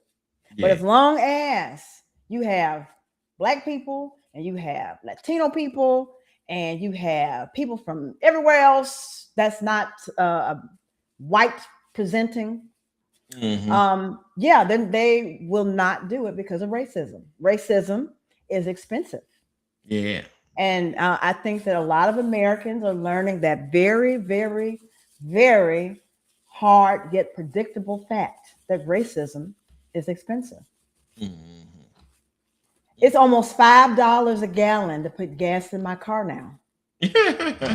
Well, you can't really use that excuse because it's kind of high all over. Like we actually have some low ass gas prices, but they weren't this high until somebody decided to bomb Iran. That is true, but like I said, us complaining about $5 gas, saying across the pond. I don't have nothing to do with what's going on. I'm talking about here. They're probably like, man, I can't remember the last time it was $5 a gallon. And they probably don't drive as much either. Yeah. Like we're required to have a car in the U.S. Unless you're in like a major city like New York, but you have to have a car. Yeah, there's only like a handful of cities that have like, good public transportation. And then you know why we don't have good public transportation? Coast to coast, racism. It all goes back to racism, I'm telling you. Yeah. But I mean, what I'm saying, that is true. But I mean, like when you look at those places, like they are like very dense cities. And like, the somewhat good thing about being in a place like Birmingham or whatever is that like everybody kind of has their own place. You know what I'm saying? Like, you got your house and you got your plot of land, and then the next person over got their house. And like I said, everybody's so spread out. Like you don't have like all of those like super high rises and a lot of condensed housing units like they do up there. Like it makes sense up because I once again I went on vacation in New York, and like I was kind of like, man, I don't know how they do it up here because like I said, everybody's just always there, and you know what I'm saying, there's I a would ton love of it. people. Yeah. But you see how their public system works, because like there's like a store, like every building has like stores on the first level. So like you just walk down the street, and because when we was going around, we was like noticing like, man, there's a ton of CVSs. It's like a CVS on every few blocks or whatever. Yeah, it's because people don't have to drive around like they do here. So, like I said, they have to actually walk to get to stores and stuff. And that's why they're smaller and more fit than us, because they walk more. And our fat asses have to drive 45 minutes, an hour to work. Right. You know what I'm saying? So, like I said, yeah, whatever you need in New York, you can probably get there within a 3-block radius. You know what I'm saying? Like, if you whatever you need, there's a store that's gonna sell that within 3 blocks. So, like, you'll see, like, you see like the New York pizza shops. You know what I'm saying? All the like on every few blocks or so. You see a CVS on every few blocks. You see, these type of stores every few blocks and stuff. You know what I'm saying? So, like I said, yeah, that's one of the cool things about the place is that, like, yeah, you can get to everything within the 3-block radius, but man, this is a ton of people, man. I don't know if I could deal with that. But then again, I think if they came down here, man, it would blow their minds. Like, yo, like you said, you have to have a car to get anywhere. You can't just get up and walk somewhere, I mean, you can try it, but you'll be walking a long time. Yeah, you know what I'm saying? Like, even if you're downtown, which is probably like the most crowded place you could actually be for foot traffic, it's like dead compared to what theirs is. Yep. You're right. Yeah. You know what I'm saying? So they come down, like, I don't know how they do it up there, and they probably would come down here and be the exact same way. Like, man, I don't know how y'all do it down here. And I'd be like, I don't know either. Yeah. If I was not an only child and my parents wasn't still living, I would be gone. I mean, for the most part, wherever you go, it's still the same. No, it ain't. Ain't nothing outside like Alabama. Of those few cities. There's nothing like Alabama and Mississippi and Florida and Georgia. There's nothing like the former slave states. There's nothing like it. I would say that like most places are the same unless you go to like, you're either gonna go to like a city that's like a heavy tourist place, like that's going to be different, or you go to a city that has like a huge population, like in New York or something like that. But like I said, if you go to anywhere else, it's the same. It's gonna be the same. Or you can find yourself in a sundown town. Yeah, well, I mean, but like, once again, that's an Alabama thing. It's a northern Alabama thing. It's a southern thing, It's not a southern thing either. There's a sundown town in California. Well, I mean, hell, if you got, well, like I said, hey, man, whatever. But what I'm saying is that like, if you're one of them people that's like, oh, I don't like Alabama because it's small, or stupid. I don't like people are stupid. Yes, I mean. But people once again, are stupid. Okay, outside of New York, Texas, Florida, California, Texas. You know what I'm saying? Maybe like the West Coast states like Washington and Oregon. You know what I'm saying? Maybe like a few other big cities like a Philadelphia or Chicago, you know what I'm saying, or something like that. Like anywhere else you go, it's going to be the exact same. You know what I'm saying? I just feel like I would, if I was in a area with more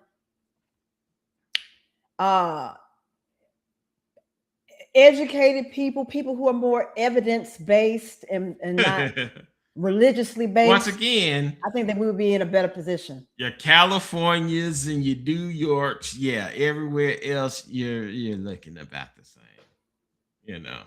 Because once again, people are stupid. Like I think that's the thing you have to realize. And I'm not talking about y'all internet people. Y'all internet people cool, but everybody else, you got to realize they're stupid. I came to that conclusion long ago. Like you know what I'm saying. Like think about the average person and they're dumb, and then you're like, okay, that's average. So there's people dumber than them. That's frightening. Yeah.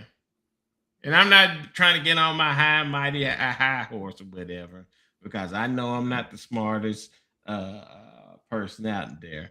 But you know what I'm saying? Yeah, I'm thinking about my shortcomings. It's like, look, I don't know everything.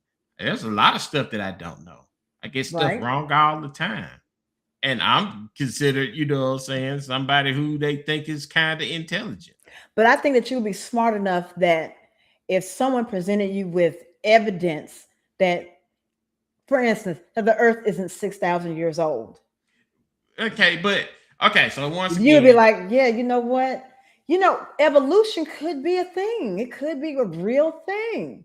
But I think people just want to be again, like a lot of those people who believe in that junk, you know what I'm saying? It's not that they actually believe in that junk for real. It's more like they want to seem smart by going against conventional wisdom, right? My parents believe the earth is 6,000 years old.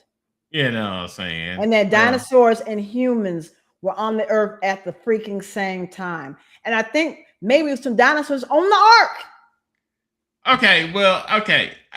A lot of times when I talk about it, like, okay, yeah, that's the thing. But one of the things it's a thing, it's a big thing. Well, when we talk about intelligence, like things that kind of affect you right now. Like, yeah, that's kind of, I mean, they have their reasons why they think that. But I'm talking about, like I said, you know, when we're talking about like political things and things of that nature, and it affects us. I always say that, like, there's so many people that, you know, vote against their best interest. And it's like, yeah, you know what I'm saying? Like, your best interest would be to vote the opposite way that you're voting, because like the people that you're voting for are actively trying to hurt you. Like, you know what I'm saying? You can say what you can about like the Democrats or whatever, not really helping us all that much, but the Republicans are actively trying to, you know what I'm saying, screw people over. I mean, they're actively trying to do depopulation.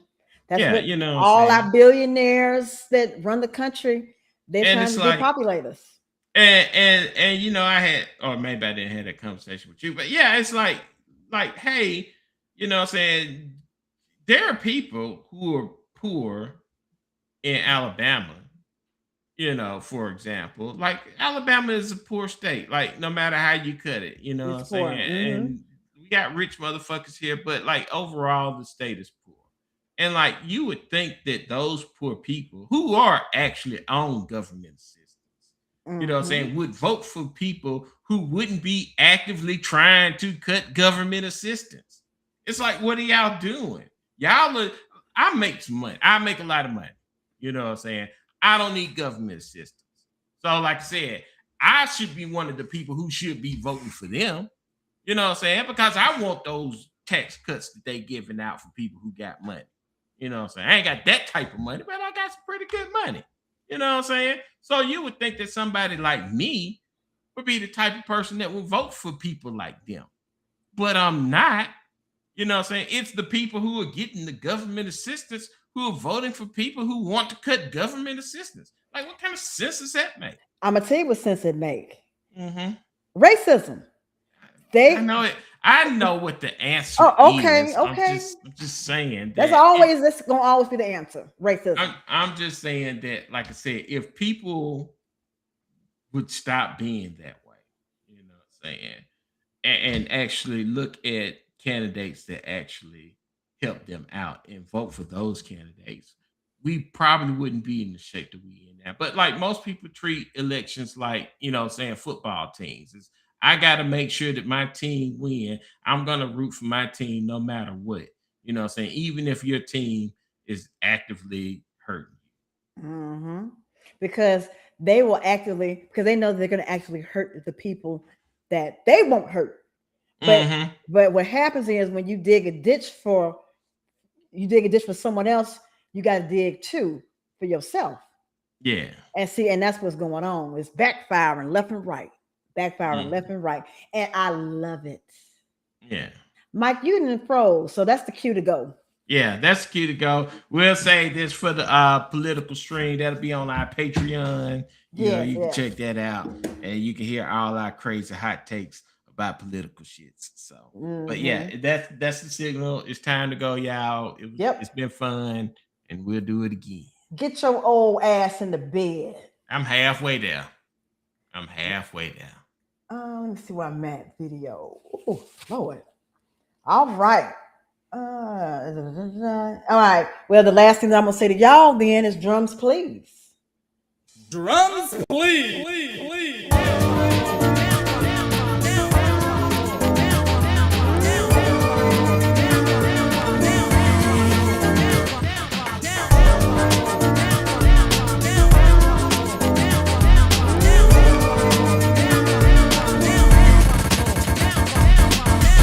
Ladies and gentlemen, we have had a great time tonight. We have truly enjoyed ourselves, and we would like to thank you for being a part of the show and coming to visit this platform.